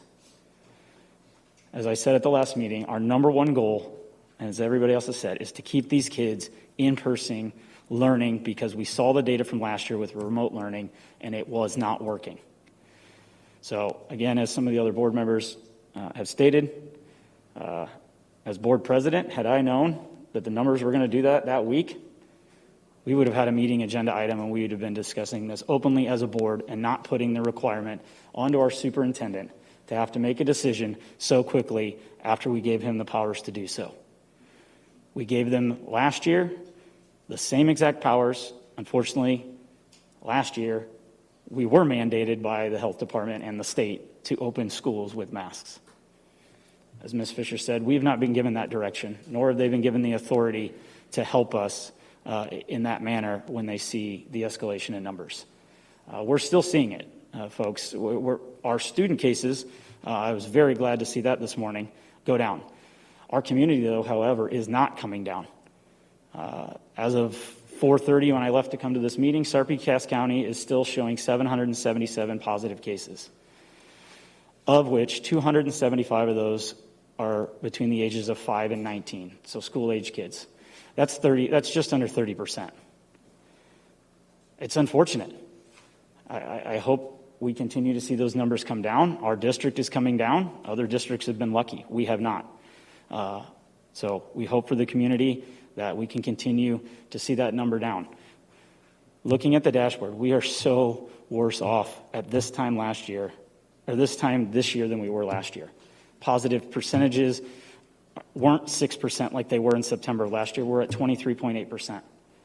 Our positive weekly cases, again, this is Sarpy's data available on their website. we're averaging 500, 600, 700 cases. We were averaging 160, 170, 180 last year during the late August, early September timeframe. It's not going the direction that any of us wanted when we approved the original plan to start this school year with masks optional. So again, I will be supporting the current plan in order to see. Again, thank you, Ms. Iman, for at least giving us a data point from the health department that we need to monitor for the next 2 weeks. And I agree with the rest of the board in the fact that we need to continue to monitor this closely and continue to work with the administration and the health departments to determine when and how and what other protocols we may be able to institute, or a phased plan, or similar to some other districts in the area. So again, with that, I'll conclude my comments on this agenda item. Mr. Lotus, if I may, since several board members had brought up the sentiment that none of us really like masks, and many of us would like to get back to normal as quickly as possible, just to give our community a little bit of a sense of some of the different models that we've talked about for what that next step might look like. The hardest question to answer that all of you want answered, and if I'm sitting in your chair, I would want it answered too, is what is that number that you are looking at? And I think what you've heard the board say very, very clearly is there is no one number. And as you look at that presentation, I think you start to understand the complexity of this decision. It would make our jobs, frankly, much easier if we had a metric, one number, one infection rate to say, if it's there, we're in masks, and if we dip below it, the masks come off. Unfortunately, that's not where we are. What we are in a position to talk about, though, is what those models might look like as the data starts to stabilize. And we did get a bit of good news. We met with the state epidemiologist, Dr. Brian Donahue, about a week and a half ago. I asked that question of him, incidentally. I said, is there a metric, is there a threshold, is there a trigger that you would feel comfortable advising us on when masks come on and off? And he said, Andy, you're asking me a really good question, but there is no simple answer for that. And I think Dr. Donahue would be okay with me sharing that. But I think that next step is the critical piece. So when those numbers start to stabilize, as he believes they will, there is some evidence when you look across the planet, when you look across the country, that Delta has a way of burning really, really hot, really fast for 8 to 12 weeks, and then it starts to stabilize. There is reason for hope. There is reason for optimism. So a couple of the different models that we've looked at, there's at least 2 or 3 as a district we could do. We could go cold turkey. We put the masks on all at once. We could easily take the masks off all at once. I don't know if that's prudent. That's something that we'll need to work with our health experts on, but that would certainly be a model. A second model would be looking at secondary. For reasons that Ms. Iman articulated earlier, the infection rates at the secondary level don't look as alarming as they do at the elementary level. And the other fact that the elementary has, that elementary doesn't, is that they can be vaccinated. So that would be another model, is you take the masks off at the secondary level, but you keep them on at the elementary level. A third model that I've gotten some emails on is, I'll call it the Millard model for lack of a better term. I've met with Dr. Sutphin on what they're doing for a number of weeks, and what Millard is doing is a more targeted approach. That is, when you have X amount of infections, kids come back, every kid in that classroom comes back in a mask. If you have more infections, everybody in that building comes back with a mask. So it would be fair to say you are seeing masking in other districts, Elkhorn being an example, Millard being another example, but it's a more targeted approach as opposed to what we did, where we said, as of that Monday, masks are coming on K-12 anytime you're indoors. So the reason why I bring that up, Mr. Lotus, is I want the community to understand we have looked at what might that next step look like, because I heard the board say very clearly we would love to get out of masks at some point. Kids don't like wearing them. Adults don't like wearing them. Nobody likes wearing them. So what might that next step look like? And with that, I would turn it back to you. No, thank you for the insight on some of the options that may come up that you've seen from other districts or other conversations with the health department. Okay, with that, any other board comments before we move on to public comment? Okay. Seeing none, we will move on to our public comments for this evening. Again, we've got a stack, well more than 10, again, so we'll do our best to get through, unless I see a motion to extend the time. We will conclude and continue on with our stated policy of 30 minutes. All right, seeing no motion, we will stay with our policy limit of 30 minutes. Again, we will, as we stated last time, that does mean 10 individual speakers. We do want to get a full 30 minutes of speaking time. Again, as I stated earlier, in order to achieve that, again, as you can tell, we still have multiple items still on tonight's agenda that we need to get through to conclude our business this evening. So again, 3 minutes per speaker. When you're called to the podium, again, name and address for the record. We have our timer in the back. I'll be watching the cue and be monitoring the time and give you a wave or a gentle reminder over the microphone that you have approached or hit your 3-minute limit. Again, I ask, in order to get through all of these, proper board decorum. As I stated earlier, I know that people support this coming from multiple directions. Again, quickly as they're getting up and walking to their seat, just a quick clap. You can thank them for speaking, and then we need to move on to our next speaker. Could I say one thing as a point of information? Masks are not all created equal. Now, you can run down to the dollar store and get 10 of these things for $1, and that isn't a bargain. There are other masks that are much more effective. The one that I have here is a level 3. That is giving me at least 92%, 93% protection.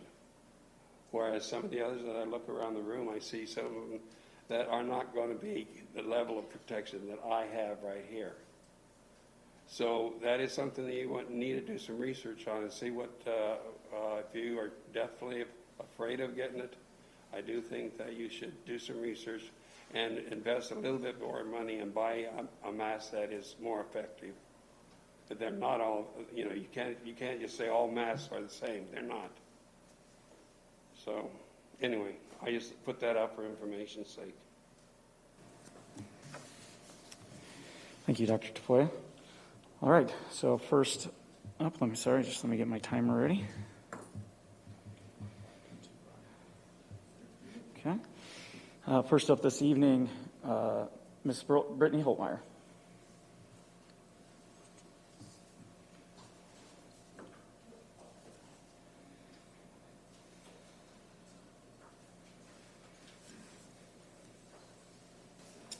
Hi. Welcome. Brittany Holtmeyer, 2007 Ridgewood Drive. Dr. Rickley, it was brought to our attention that you held a meeting with the board while also saying they don't get to speak, just listen, which was held on Wednesday, August 25th. This meeting was to inform the mask mandate you were putting into effect on Monday, August 30th.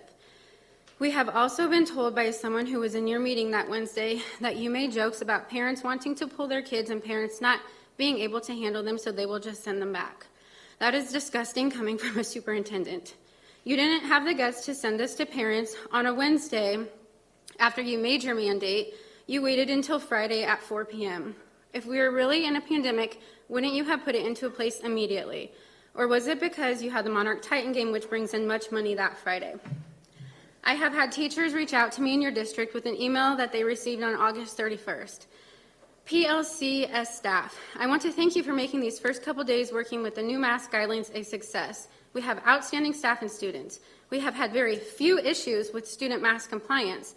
This is a testament to a wonderful community we have, and for that I'm sincerely sincere. These are challenging times. Please take care of yourself and know that the board and administration appreciate everything you do. Together we will be proud, purposeful, and preserving. With gratitude, Andy. And you had lost me at the mask guidelines was a success. Do you know how many kids did not comply and how many got kicked out of school that week because they didn't comply? How many religious affidavits you denied, which you are going against your own policy? How many medical exemptions you denied? But that's success. You have nothing but caused a division in your community. You have had many students and staff who are not on your side, and these are a picture of some kids who were outside in front with us. I also exchanged emails with you on September 2nd. I was trying to play dumb. Are masks to be worn at all times while in Papillion community buildings and schools? The staff and students may take them off for outside activities, correct? Thank you, Brett. Andy, correct. Students and staff may take masks off outdoors for PE, recess, etc. Thank you. If one is alone by themselves in a restroom or a room, are they allowed to take it off for a certain amount of time or no? Thanks again. The mask guidelines are meant for any time a student is indoors. I hope this helps. A. Oh, thank you. You have no idea how much this helps, Brittany. The morning of September 2nd, we had held a prayer walk around your building, and as we were walking, I had noticed you in your office without a mask on the whole time we were walking. I will say the gentleman that sits next to your office had his on the whole time. Let's lead by example, Dr. Rickley. This has nothing to do with the children and everything to do with your paycheck. As always, you work for us, and where is the pandemic with a 0.38% COVID case in our schools? Teachers and students are included. So whether you are for masks or for choice, this should be concerning to you. And I'm asking the board, whose job it is to oversee the actions of the superintendent, to immediately ask for his resignation as he is unfit for this position. I also wanted to know what kind of data is she using to get the case numbers? Turn my microphone off. Thank you. Okay. All right. We Also, can- I have pictures of the children. Okay, thank you. Thank you. Please keep it short. Please. I want to get right on to the next speaker. Okay? All right, next up to the podium, Ms. Sarah Laratuni.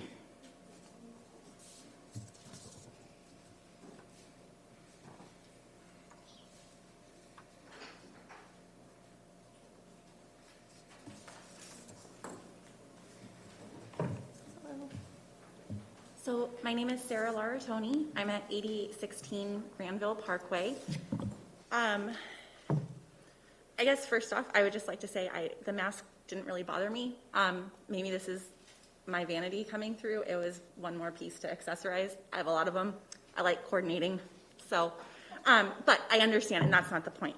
The point is that this is my third or fourth board meeting now that my son is in first grade, and I felt my mom was always involved, and I felt that I needed to be involved for my kids as well. And I keep seeing the slogan that sits behind you, Dr. Rickley and Mr. Lodes, be known for greatness. And Dr. Rickley, I think you would agree with me. I have 2 history degrees, that history is littered with people who are known for greatness.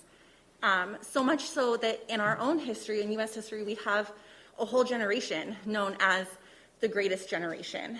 And I think a separate discussion can certainly be whether everything that generation did was great, especially repercussions of what they did was great or not. But one thing that I feel strongly that they did do that was great was they came together for their community, and they cared about each other.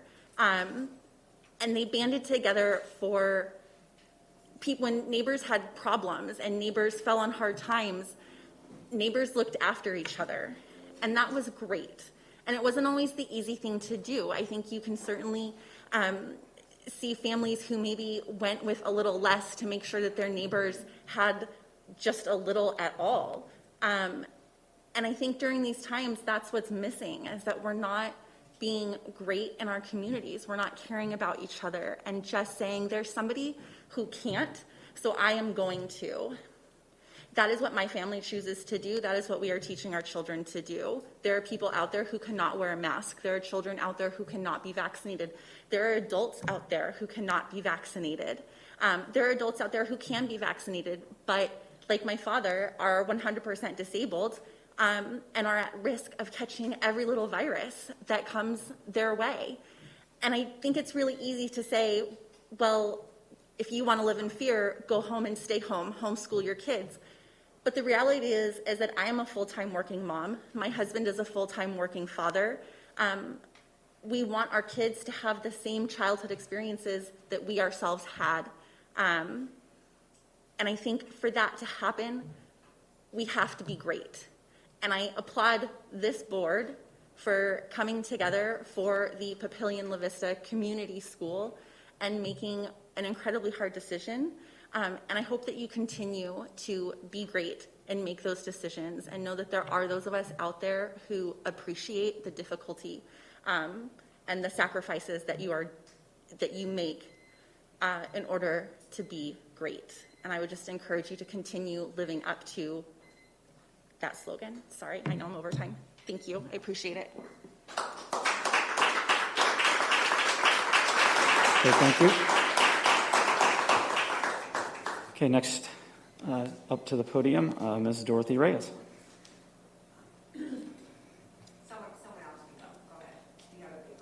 Oh, okay. Thank you. I'll move on to Ms. Lone Evie. Sorry, is it Lowen? Yep. Yes, sorry. Hello, thank you for the opportunity to speak today. My name is Lowen Eby, and I reside at 1401 Edgewater Circle, Papillion 68046. I sent this email, then I also have copies that I'd like to leave for each one of you. Dear PLCS Board of Education, I am writing to express my deep concern about your consideration to approve the COVID protocols and the mask guidelines as it stands. There is no statutory support to require masks at PLCS.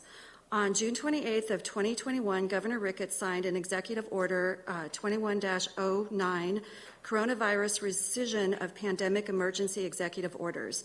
Sarpy-Cass County is not under a mask mandate. The city of Papillion is not under a mask mandate. And the Nebraska denies Douglas County Health Director's mask mandate request. Policy 8401, Development of Board Policies, states the following. No policy or procedure of the board or administration may conflict with local, state, or federal law or court decisions. The administration is responsible for informing the Board of Education such conflicts and recommending appropriate policy changes to achieve compliance. The following are laws and court decisions that the COVID protocols and approval of the mask guidelines conflicts with. The United States First Amendment, the United States Constitution First Amendment, Nebraska State Constitution Article 1-4, Religious Freedom. Title 4 of the Civil Rights Act of 1964 authorizes the Attorney General to address certain equal protection violations based on religion. And there are 20 court cases that support Title 4 on religious discrimination. I implore the PLCS Board of Education to not approve the COVID protocols and mask guidelines as it stands because it conflicts with local, state, or federal law or court decisions and recommend appropriate policy changes to achieve compliance. Thank you very much for your time.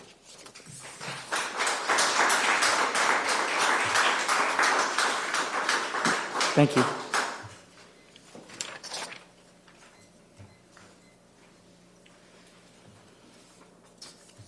All right, next up is Miss Amy Weavers. Welcome. Hi, I'm Amy Weavers, 12528 South 81st Ave. I have relatives and close friends who are school administrators, principals, and teachers in this school district and other school districts, including a daughter who is on her 7th year as a school psychologist. I have seen firsthand, directly from those on the front lines, what they are going through trying to maneuver and manage through this unprecedented pandemic, and I felt it was time that someone else speaks up. We are very fortunate to have such a great school district and an unbelievable community support.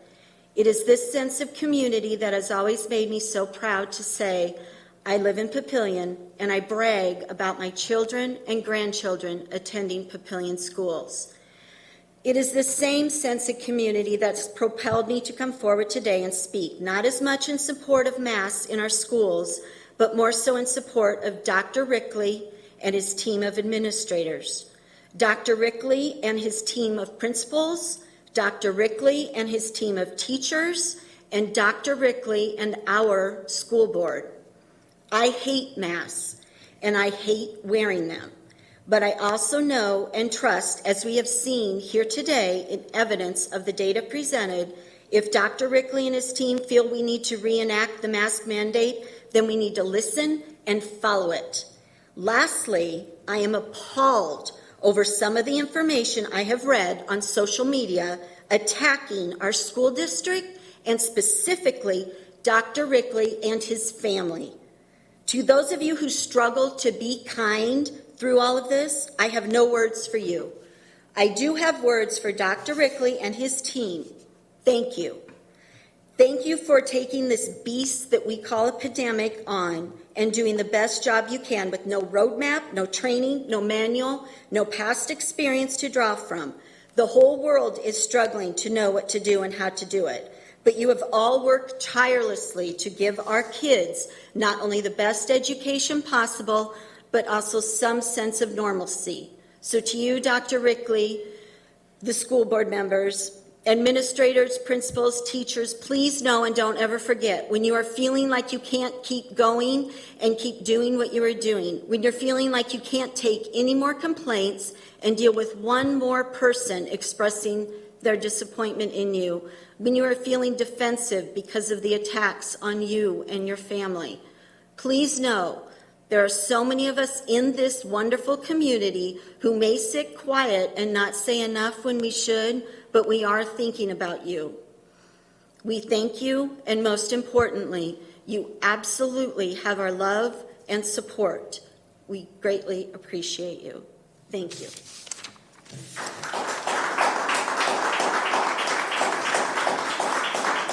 Thank you.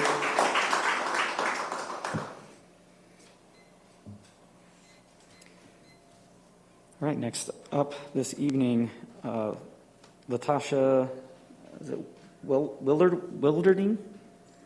Did I come close? Can you get what? Wilberding. Wilberding. Okay, thank you.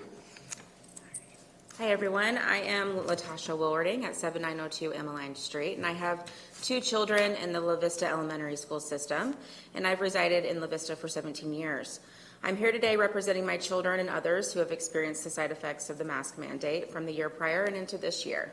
My children have personally complained of dizziness and headaches, and have had other people that they know as well, the children that they go to school with, have similar or worse adverse reactions that impact the learning experience. So to the board and everyone here listening in, let's play Did You Know? So did you know the National Library of Medicine evaluated that after an hour of masking, your pulse rate increases and your O2 levels decrease? This study was conducted on surgeons to examine oxygen saturation of hemoglobin. Did you know that penetration of cloth masks by particles was almost 97% and medical grade masks 44%? These findings by the infectious disease research are important to note, as moisture retention, reuse of cloth masks, and poor filtration can result in risk of influenza-like symptoms and respiratory viral infections. This study was conducted with medical and cloth masks and healthcare workers. Do you know what happens in our schools when children remove their masks when playing outside or during lunch affairs in the middle schools or in the elementary schools? Well, I didn't either until an email conversation was sparked between myself and Superintendent Dr. Rickley, where he speaks about our district relying on the evidence from its experts, one being the University of Nebraska Medical Center. Upon my research of their online publications, the Nebraska Medical Center states that extended use and reuse should ensure careful and deliberate handling of the mask to prevent self-contamination and cross-contamination. After speaking with my children and their school's receptionist, who conferred with the classroom teachers on their protocols, children are to place their mask on their wrists, tables, or in their pockets while playing outdoors or while eating lunch. This is a complete violation of the guidance that was given from the experts on how to protect children from infection, and allows self and cross-contamination, which increases vulnerability and sickness. Have all the PLCS staff been educated in the proper medical standards that are associated with wearing these devices? This is a medical device and should be treated as such, as there are health implications to any negligence. Instead of overreaching our personal medical freedom to choose, why not enhance the building's ventilation systems, increase outdoor classes and activities, focus on building a better system should we need to resort to online learning, and providing the online schooling option for those that choose differently? In conclusion, as we can see here, there's many people divided, some masked, some not. All of us here today, including yourselves, are trying to filter through what guidance to adhere to and what resources to reference to validate our reality of what's credible and what's not. When we look at Israel, this country has followed its mandate to vaccinate, booster, mask, and isolate its people, and they're actually the first country to enter a second lockdown. And today, we have the most rampant infection rates in that country. And when we look at Sweden, they are almost back to normal. What are they doing differently that has brought them to a place of normalcy? They have no mask or vaccine mandates, and their cases are next to zero. What did they do that was different? Online learning, better personal hygiene, social distancing, avoiding travel, and staying home when ill. Sweden states, we can see that you can't lock down the virus forever, and you always have to consider the price that society pays. What price do our children have to pay for these mandates that are impacting their physical and emotional states of well-being? Where are our options to choose? Let our immune systems do what they're built to do. Fight. Thank you. Thank you.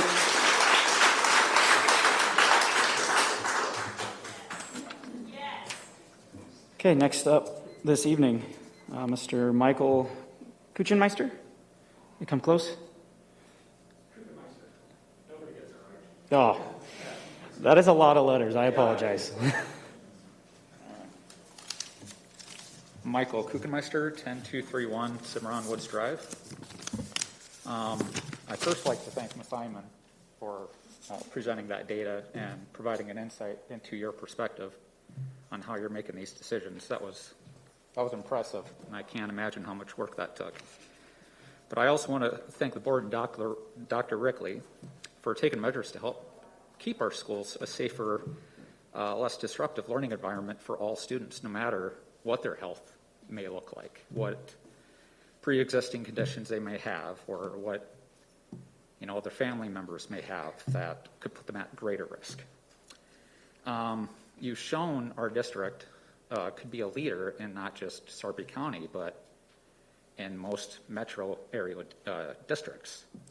So I applaud you for that. I'm very proud of our district right now.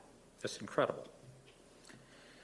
And you have led where our state has abandoned us, where our cities have failed to act, and it's not fair that it's all fallen on you. I wish that our state had made the right decisions, but they didn't. You guys have, and I applaud you for that. Thank you. But I want to encourage you to continue listening to our guidance of our public health experts in our health department, and to avoid the temptation of, maybe prematurely removing some of these mandates you've had in place. Just because our cases are dipping low while, community transmission is still high. And it's not really on you to assess that anyway. So I just want you to, you talked about metrics and everything. Well, I feel like it should just be one. Just ask the health department, what should we do? This is what our numbers look like. What should we do? So I encourage that. And I just I want you to keep in mind, and I appreciate Dr. Tafoya bringing this up too. It's not just about equality, or equal access to education for all families. It's also about safety and health. These decisions don't affect everyone equally. While my family is healthy, my kids are healthy, my wife and I are vaccinated, the risk to us is pretty low if we're, speaking honestly, but not all families can say that. For what it might look like to me, where we might be out of work for, 3-4 weeks or whatever it may be, if we're all infected and we have to take care of everything. Some families, it becomes a matter of life or death. They're thinking about, am I going to kill my sibling if I bring something home? So I think it's important to keep that in mind. Even though there's not, their voices may not be as loud, they can't even be here because of the risk. So I think it's important to keep that in mind, and I thank you. Thank you for doing a good job. Keep up the good work.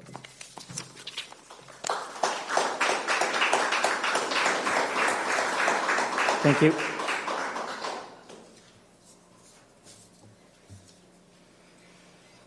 All right, next up to the podium, Ms. Olivia Urbach.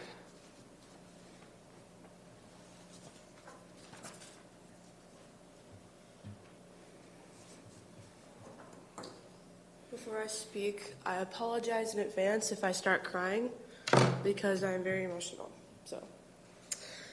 My name is Olivia Urbach. I reside at 7806 South 73rd Avenue Circle in La Vista, Nebraska. Now, I have sat here before you and told you about how the masks have had a negative impact on my health last year. Like I have said multiple times before, I have a history of exercise-induced asthma and had to re-implement the use of my inhaler with a daily mask wearing my entire 8th grade year. I also had a standing order to get ibuprofen from the nurse, which increased to most days during the week, the last semester of school, which basically means almost every single day. I was taking ibuprofen like Tic Tacs, and no 14-year-old girl should be having to do that almost every single day. And yet I still do. Since the last day of school last year, I have not had to use my inhaler one single time. I am a member of Sing Omaha Girls Choir and a member of Heart and Soul Show Choir, as I am missing part of my rehearsal to speak here today. Even during our summer camp, where we learned our entire show, singing and dancing from 12 to 8, then 9 to 6, choreography lasted 4 hours, and not once did I have to use my inhaler. We did not wear masks, but when I auditioned to be in Heart and Soul, when I was still in 8th grade, 3 separate hours of my day, I was working my blood, sweat, and tears to make my dream come true, but in a mask. I got strep after I found out that I made Heart and Soul. Was it worth it? Not in the right sense. I was so excited to start my freshman year, my first year of high school, mask-free. I just could not wait to see everybody's face. I had absolutely amazing first 2 weeks of school. And then we got to text Friday 27th that starting Monday masks would be worn all day. And I could just feel the anxiety and just the tears coming on. And when my mom told me that, I cried for almost 2 hours straight. August 30th, I started using my inhaler. I've been wearing the mask for 7 to 8 hours a day, and I get shortness of breath. My head hurts. I feel foggy. It's hard to stay focused on what's happening in class. I can't even complete my assignments on time without having anxiety. Not just with schoolwork, but with the fact that I have a different opinion than my teachers, I feel stupid, wrong.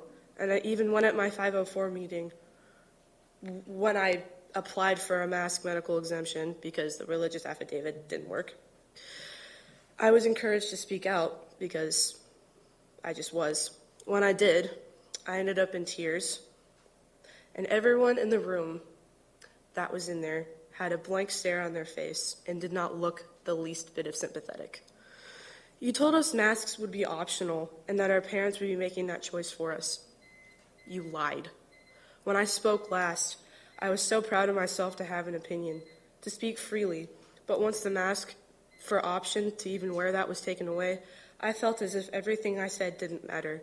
You denied my medical exemption that my doctor wrote, and you put me on a 504 plan. Ms.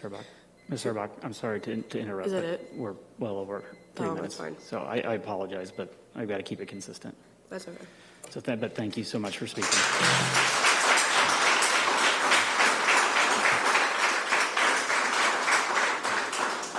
Again, thank you so much.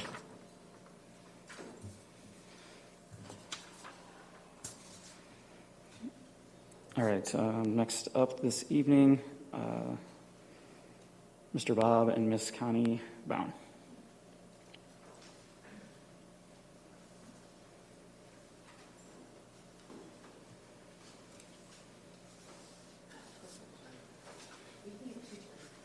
Oh, that's fine. We're okay. Welcome. Hello. Good evening. My name is Connie Bound, and I live at 926 South Harrison Street in Papillion. And we are right across the street from Trumbull Park School. I tell you, it is so good to hear the laughter and the noises coming from the school. I'm so glad school's in session. I'm glad the children are there. They all want to learn. They're there. They miss their friends. They miss their school. I can agree with Ms. Fisher on everything she said tonight. Masks are horrible, but I am not going to make my children sick, my family sick, by not wearing one if I'm told to wear one. I also was on the school board in 2013 when we hired Dr. Rickley from a group of people, and he has done nothing but lead this school district way beyond anybody's expectations. He is the kindest, most fierce, child-caring person in the world. And to see him be degraded like this, last respect from half the people in this room, it just makes me sad. My parents raised me to be respectful of my elders, and it seems like that our district is losing focus on that. What would you like to say, Bob? The main thing is you guys had to make difficult decisions last year when you decided to reopen school ahead of a lot of the other districts. You've had to make difficult decisions again this year to re-implement the masks, to keep children back in school learning. It's hard for you guys to do. You've all gotten some social blowback because of these decisions, but we respect the decisions. The science backs the decisions. Keep doing what's right for your staff and your students. Thanks for your time. Thank you.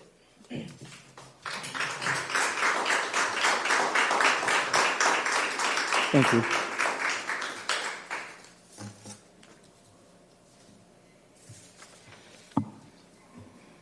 Next up this evening, Mr. Justin Mayfield.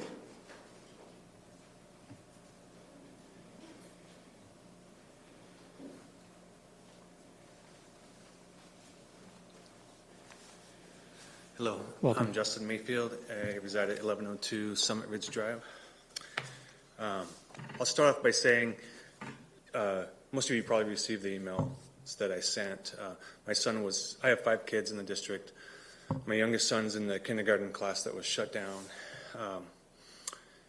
And, you know, you received this story about that. I'll tell a little bit about the story that happened, but we received, I think it was like the 3rd case that week, that there was another case in his classroom. And out of an abundance of caution, they shut the class down. My son wasn't sick. He had no symptoms. By day 9, I think day 7, I sent an email. By day 9, he was supposed to be able to go back to school the next day if he had a test, or Tuesday if he didn't have a test. Day 9, somebody else was infected at some point. We got a letter that said there was a case, it was positive. Now your son can't go back to school until Friday unless he has a test that says he's negative. So there's that whole thing just completely angered me, completely angered my wife. We did go through the motion to go ahead and get a test done, and he tested negative. We did that because we wanted him back in school. So secondly, I'll say in my letter to you, I said I was disappointed in our community leadership. I want to say something else, though. I am proud of my school district. I am proud of the community I live in. I am, even seeing you guys make the decisions and talk, I can see you guys are taking lots of things into consideration. But my son in kindergarten, he has some speech language issues he's adopted. We brought him home from China a couple years ago. He has some language needs. Having a mask on his face prevents him from being able to see somebody talk so he can learn the language. He has lots of communication problems still, but when we brought our daughter home from China a few years earlier, she adapted well, and I'm like, I'm not going to worry. He's kind of on the same pace, but he has to have a mask now over his face the whole time. He can't see what people are saying and communicating. He's having, it presents troubles learning socially and just learning in general. Is that my time? Sorry. So I'm asking you first to make an exception for kindergartners, maybe through 2nd grade when you're considering your mask requirements. Secondly, I'm asking, I don't like the mask. I'm not going to get anywhere there, obviously. But I do ask you to consider some of the other data that's been presented by communities, such as in Kansas, the study that was done in a report that was put out there, and they pulled the report after the report didn't agree with their data. So unfortunately, all of the data that's being presented, even from this side, I don't know the political leanings of the departments and things like that, but unfortunately it has a huge impact on what's really being presented out there. And one side of the data is not even allowed to be presented. So I'm saying, look at the facts that are out there from other communities, other countries and things that say, here's the data from people that are not masked. Compare this to different times. We're living in an illusion to think we're going to control this virus. We still have the Spanish flu around. Is that my time now? All right. Thank you for letting me speak. No, appreciate it. Thank you.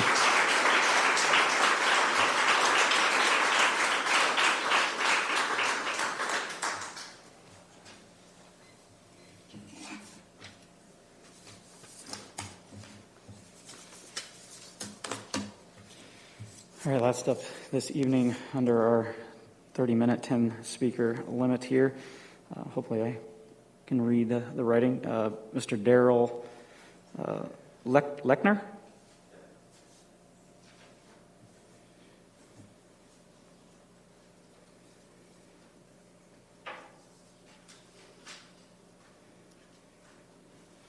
Welcome. My name is Daryl E. Lechner, Jr., and I live at 9111 Valley View Drive, La Vista, Nebraska. And first off, it's actually kind of nice seeing you all in person for a change, because I watched you on YouTube and Facebook so much, so just throwing that out there. I wish I could have got a comment in earlier in that, because I actually had two things to bring up, not so much just the mask issue. I would like to ask the council if I could make some positive comments first. It's not related to the masks, but I have some teachers that really need some credit, if I may do that. Is that something I can do to the board? That's you have your 3 minutes, so Okay. if there's some about masks, this is the right spot for it, so thank you. I am a firm believer of, I was a school bus driver 13 years. I served in both the Navy and the Army. I served as a Navy CB and an Army, basically equipment operator, welder, repair work. I was at the 295th out of Hastings, and I was a midshipman in the Navy, an officer program.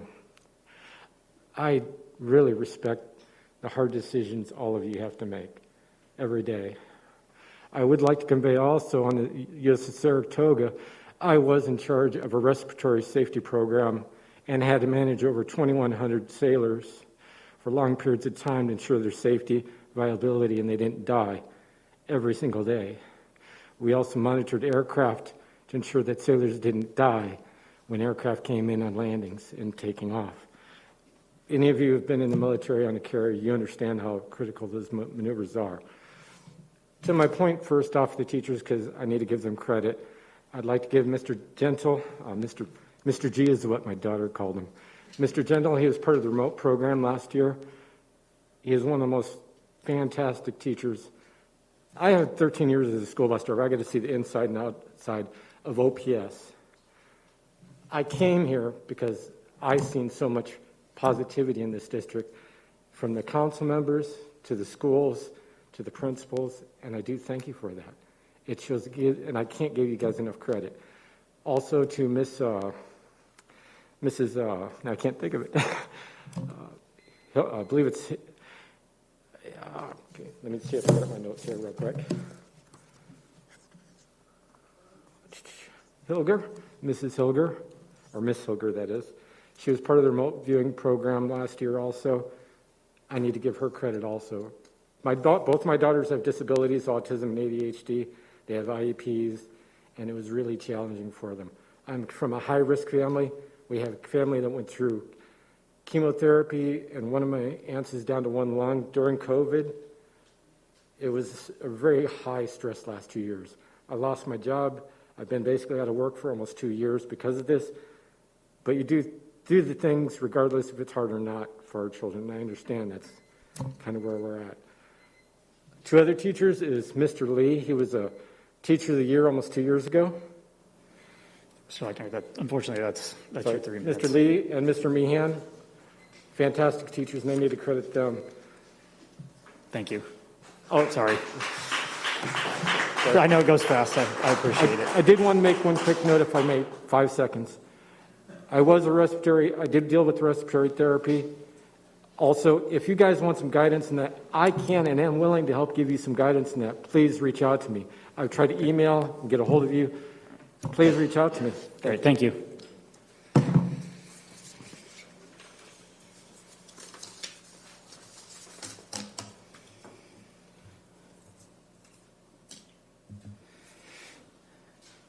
Okay, again, I know 30 minutes doesn't seem like a lot of time, but again, that is 10 different speakers again this evening. Again, I've got a few papers left up here. Again, most have found all of our email addresses, and again, we will continue, as I stated earlier, whether masks or protocols are on not on a specific agenda. They likely will be, just given as data changes. However, again, at the beginning when I noted, this board will continue to use the items for not on tonight's agenda, even though we are now allowed by the Attorney General to not have that section on and only focus public comment on items on the agenda.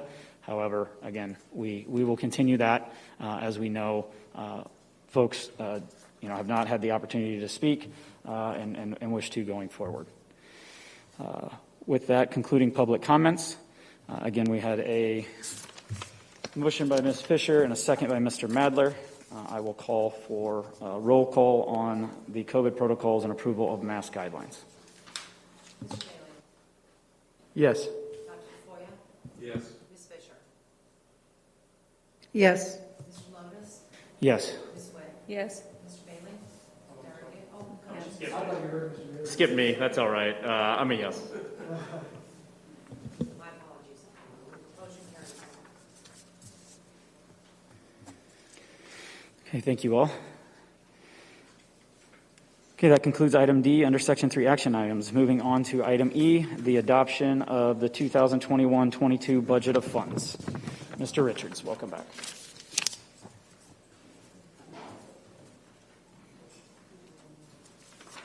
Welcome, Mr. Richards. Thank you. I would be glad to answer any questions or comments. I know we've gone through the information in the last few meetings, and I won't rehash it again for you, but I will take any questions or comments that you have on the state budget forms or the resolution before you tonight. Thanks to you, your team, obviously Mr. Lewis and his transition out in preparing the budget of funds and being very diligent in your analysis on what the district needs while also being conscious of our property taxes, which is always near and dear to a lot of folks, and having it, though not a significant decrease, however, a decrease is still a decrease in my book. So again, thanks to you and your team, and that's all I have. Thank you. Board comments, questions? If not, I'll entertain a motion.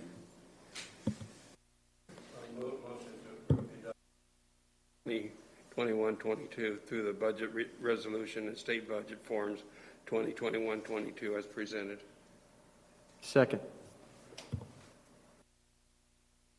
A motion by Dr. Tafoya and a second by Mr. Bailey. Again, there weren't any, so I don't anticipate any last-minute board comments or questions. Okay, seeing none. I do not see any pink public forms regarding this agenda item, so we will conclude public comments on this agenda item. And I will move on to roll call. Yes. Dr. Foya? Yes. Ms. Fisher? Yes. Mr. Lotus? Yes. Ms. Wade? Yes. Mr. Bailey? Yes. Motion carries. Thank you.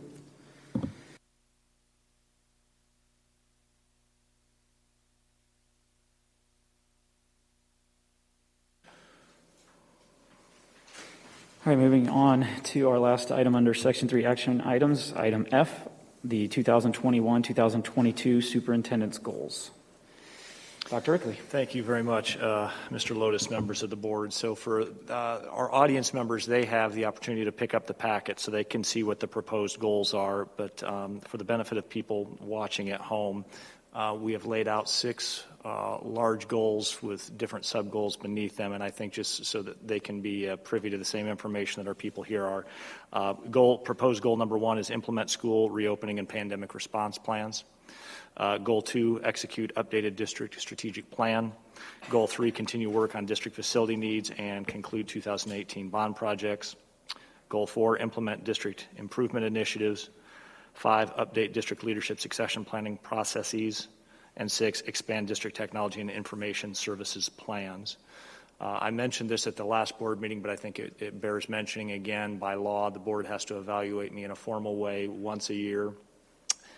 We've traditionally done it at least twice formally, as well as ongoing conversations with the board. I think it's important that our public know that I meet individually with each board member at least once. With the board president, it's once a week.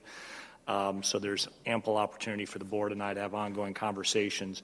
And then a formal evaluation occurs typically twice, once usually in December when we're nearing the midway point in the school year, and then again at the end of the school year, typically late May and June. So even though the state only requires one formal evaluation period, this board traditionally has done two. I'd gladly answer any questions about either the process or the proposed goals. Otherwise, that's all I had to share with the board this evening. I'll make a motion to approve the Superintendent 2021-22 performance goals as presented. Second. I have a motion by Ms. Fisher and a second by Ms. Witt.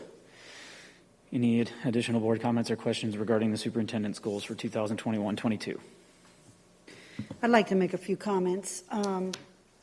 It's very easy, if you've been watching our board meetings lately, to think that there's only one or two things that are important that come before this board. But that is so not true. Our superintendent, our administrative staff, our teachers, everyone are involved. There are so many important things that have to come together to make for a successful school district. And there is no doubt that this school district is a successful school district at a very high level, very well respected in our community, well respected in the state, but not only there, well respected across the United States and many other places. That cannot happen without an outstanding superintendent leading this school district.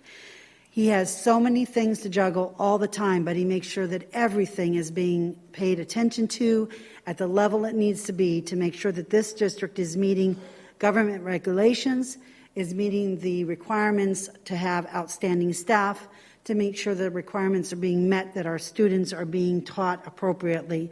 So I, for one, just want to make a comment that while this list seems 6 items, it is so much more than that on an everyday basis. So I'm very proud to have you as our superintendent, and I think you do an outstanding job on these goals every single day.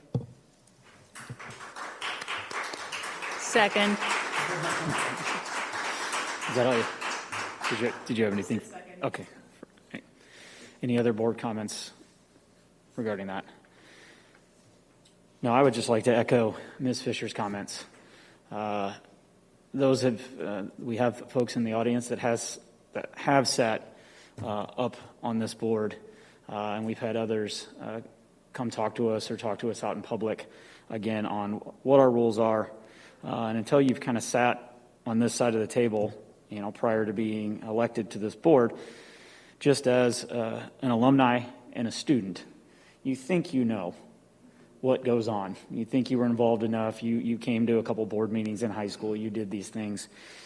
But until you're regularly meeting with the superintendent, the administration, doing school visits, doing liaison lunches, meeting with students, again, people forget that this is a large institution to run. People own their own businesses. Again, I think that it was stated earlier, there are 14,000 directly impacted by the actions of our superintendent's administration staff on a daily basis. And that is key. The board does not take these goals lightly. We hold Dr. Rickley to an extremely high standard, as Ms. Fisher said. We expect this district, as it says behind us, to be known for greatness, and we will not settle for anything less. Again, Dr. Rickley, you continue to do a fantastic job juggling all of the regular required goals that we have set forth over the last 18 to 20 months. On top of that, instead of having a secondary number one, we've had to throw in the curveball each year now of implementing school reopening and pandemic response plans that, as we've all learned, things change on a day-to-day, weekly, monthly basis.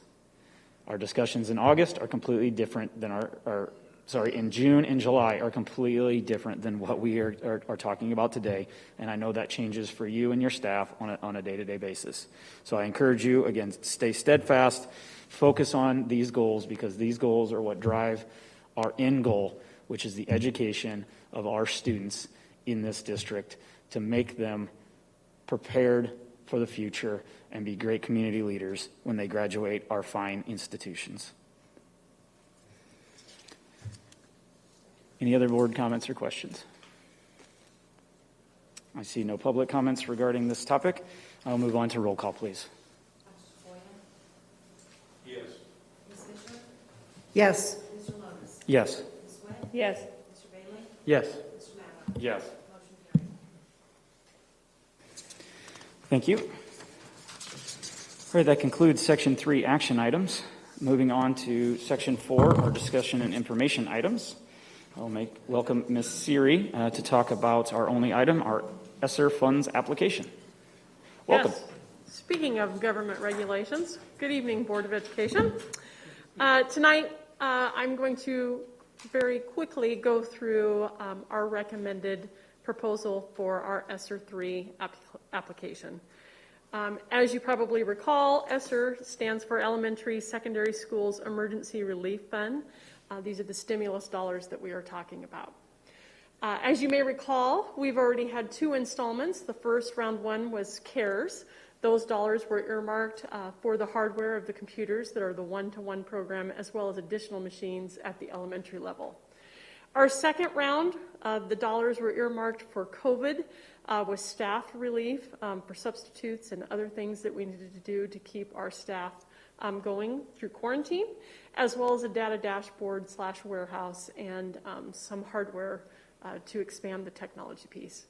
Tonight, I'm going to quickly go through the recommendations of the expenditures that we are applying for in the September 15th application that is due for ESSER 3. Quickly on this slide, what I have captured here is really the summary of identified areas that are allowed for the dollars. These are the topics that the dollars could be spent on or focused in. The first one I want to draw your attention to is the first bullet. It is denoted that 20% of the total amount of all of the stimulus dollars has to be earmarked for learning loss.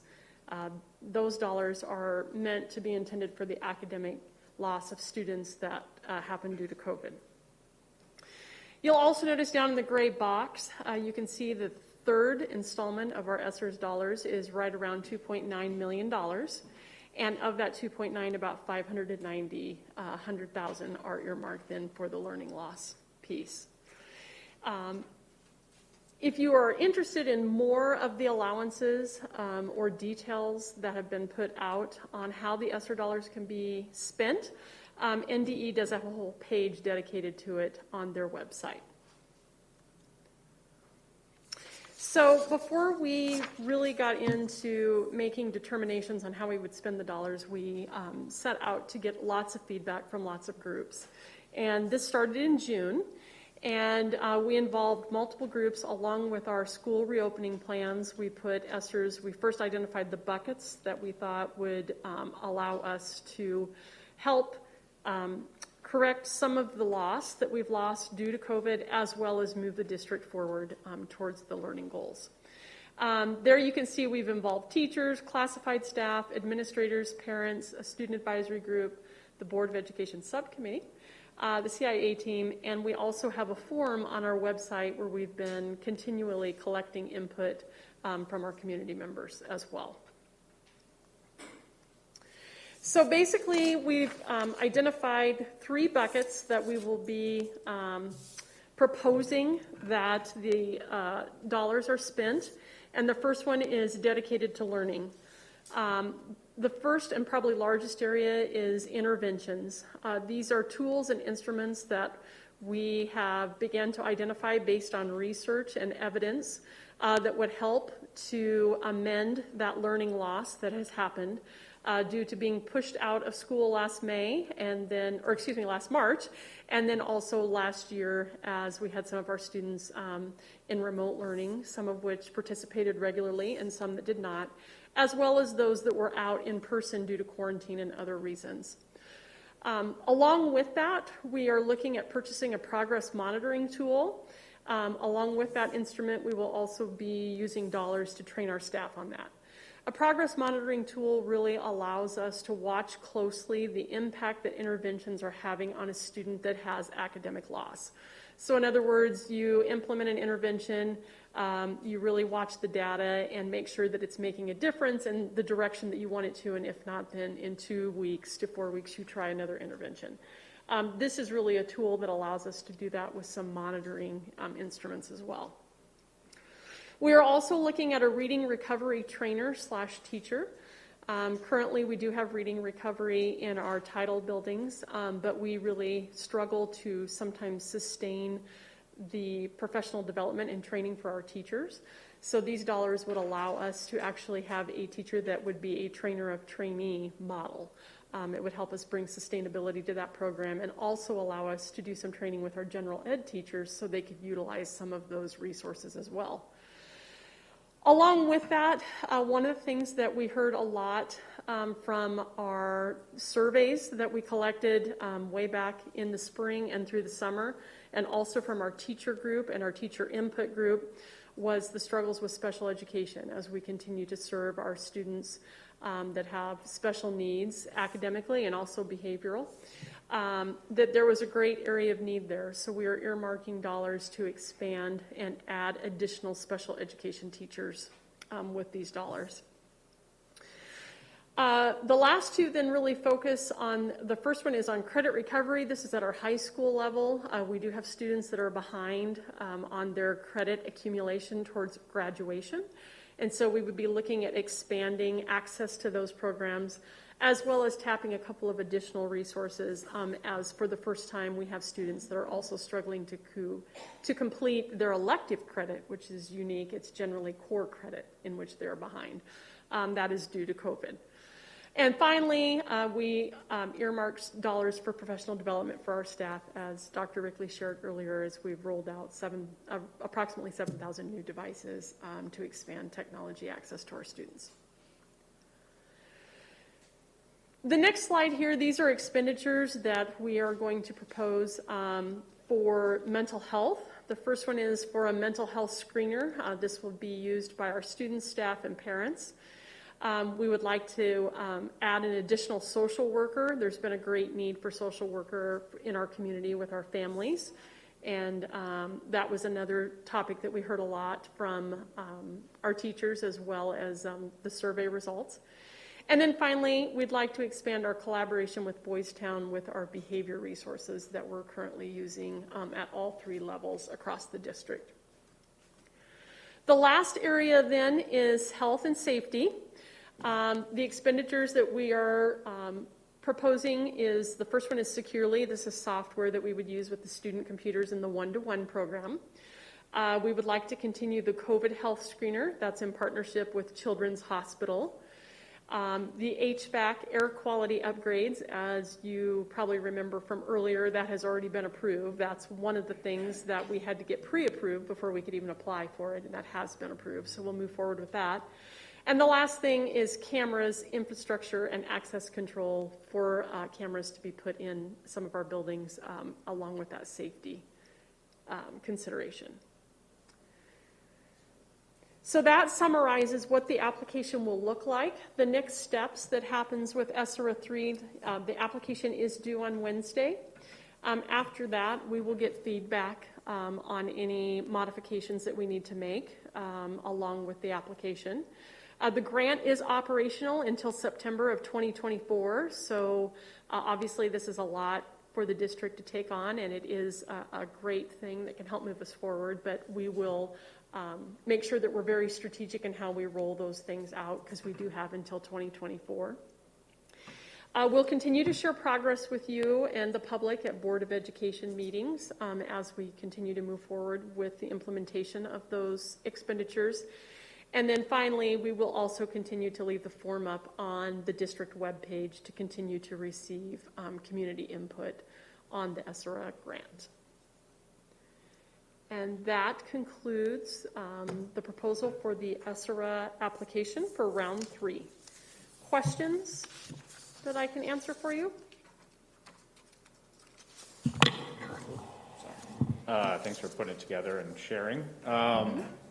There's a number of head counts on there. I know we've talked about previously you don't want to fund ongoing expenses a lot with money like this, because then you got to figure out how to put it into the budget when this money dries up.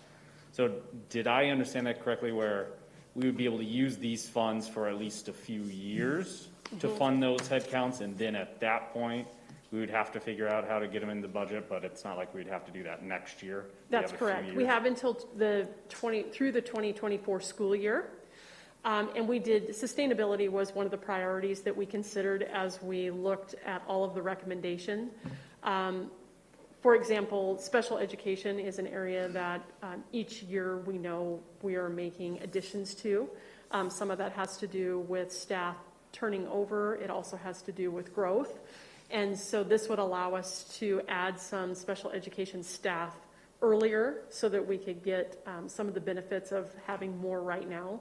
But then through attrition over the 4 years, we'll absorb those staff members. Gotcha. And how quickly do you think you'll be able to move on those things? Well, we're hoping, and we're going to see if Katie cringes when I say this, but we're hoping Next that week. we can. We're hoping that once we apply for the grant and it gets approved, that we would look at semester time. Okay. To possibly add those staff, as we know that there are special education student teachers that are out there that would be graduating at semester and could help us out possibly second semester. That would be best case. But if not, we'll in January start to apply and advertise for the following school year. Gotcha. And last question: how much of the money do we have allocated? Like, are we holding back a bucket of dollars that we haven't yet figured out how we want to spend in case another need does come up? Or we have everything allocated for it? So everything pretty much has to be proposed in the application, but I will tell you we can always amend and make adjustments. Gotcha. Probably the greatest area is we have a spreadsheet that we will submit with our application that includes, I'm going to guesstimate when I say this, I think there's like 15 different interventions that we're looking at. They're all research-based, and we're including that as well. But we feel like we don't want to just purchase 15 interventions. We'd like to purchase a couple, make adjustments as needed, and with the data, then make wiser decisions. So that's one that we're proposing to stagger. I did visit with NDE today, and they are very positive with that process. Gotcha. So that's probably the area that we have the largest unknown. We know that it's going to be spent in interventions, but the actual products we have only identified 2 at this point. Okay. Thanks. I had a question about the credit recovery. And I know last year at the end of the school year, you showed us some data on the number of students who were falling behind. Can you, off the top of your head, remember any, general 20% or 15%? Sue-Ann, I honestly don't remember. I'd have to look. A lot of those students. But it was a significant number. It was a significant number. I know that there was a 20% greater need in credit acquisition in the summer school than what we'd ever had in the past. It's hard for me to say that number right now because a lot of those students did participate in summer school and earned some of those credits. I will tell you what's unique is there are more students that are, a lot of times a student may be behind 1 or 2 credits. Because we had students that struggled to participate for an entire year, it's more than 2 or 3 credits, multiple credits. And so summer school, a lot of those students did participate, and we did move the mark forward, but there's still deficit. And so that's really what we're looking at is ways to help support and balance while also trying to keep them semi on track. Yeah. It is kind of a little bit of a balancing game. So even after the COVID recovery is done, this will help any student in the future who may fall behind. That's correct, because you had students in the high school all 4 years that lost credit, so you had freshmen that started out behind and so on. And so trying to get them caught up, but at the same time, we recognize the high school could be seeing higher numbers for 4 years, basically. I'll be interested to see that data when it's collected. Yeah, and I'll present that to you again, and we'll also have our summer school Thank you. update.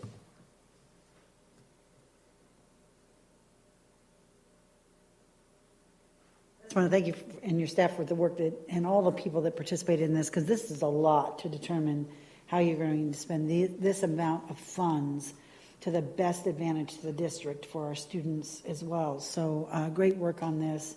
especially trying to get it done and meet the deadline. So it'll be interesting to see what comes back, if there's any tweaks that have to happen. But I think you guys did an outstanding job getting it ready to go out, so that I don't think we'll see a lot of those. So nicely done. Thank you. Any other board comments or questions regarding the ESSER funds application? Not again. Thank you, Ms. Siri. Really appreciate all the hard work. I did not see, any public comments regarding the discussion items. So I got a little premature there and conclude that item. So that concludes section 4, discussion and information items. Moving on to section 5, our future board calendar. As a reminder to the board and to the public, September 24th, 2021, no school that day for students. It is a staff development day. And September 27th, 2021, a Board of Education meeting at 6 p.m. here at the central office. Before we move on to our final item of adjournment, again, I'd just like to say thank you to the public that attended this meeting in person for all of the discussion and public comments that were presented to us this evening. Those of you watching on YouTube, again, if you have comments, questions, our emails are on the district website, and we will do our best to reply in a timely manner. Seeing no further business before this board, I will adjourn the Papillion La Vista Community Schools Board of Education meeting for September 13th, 2021 at 8:37 p.m. Thank you all.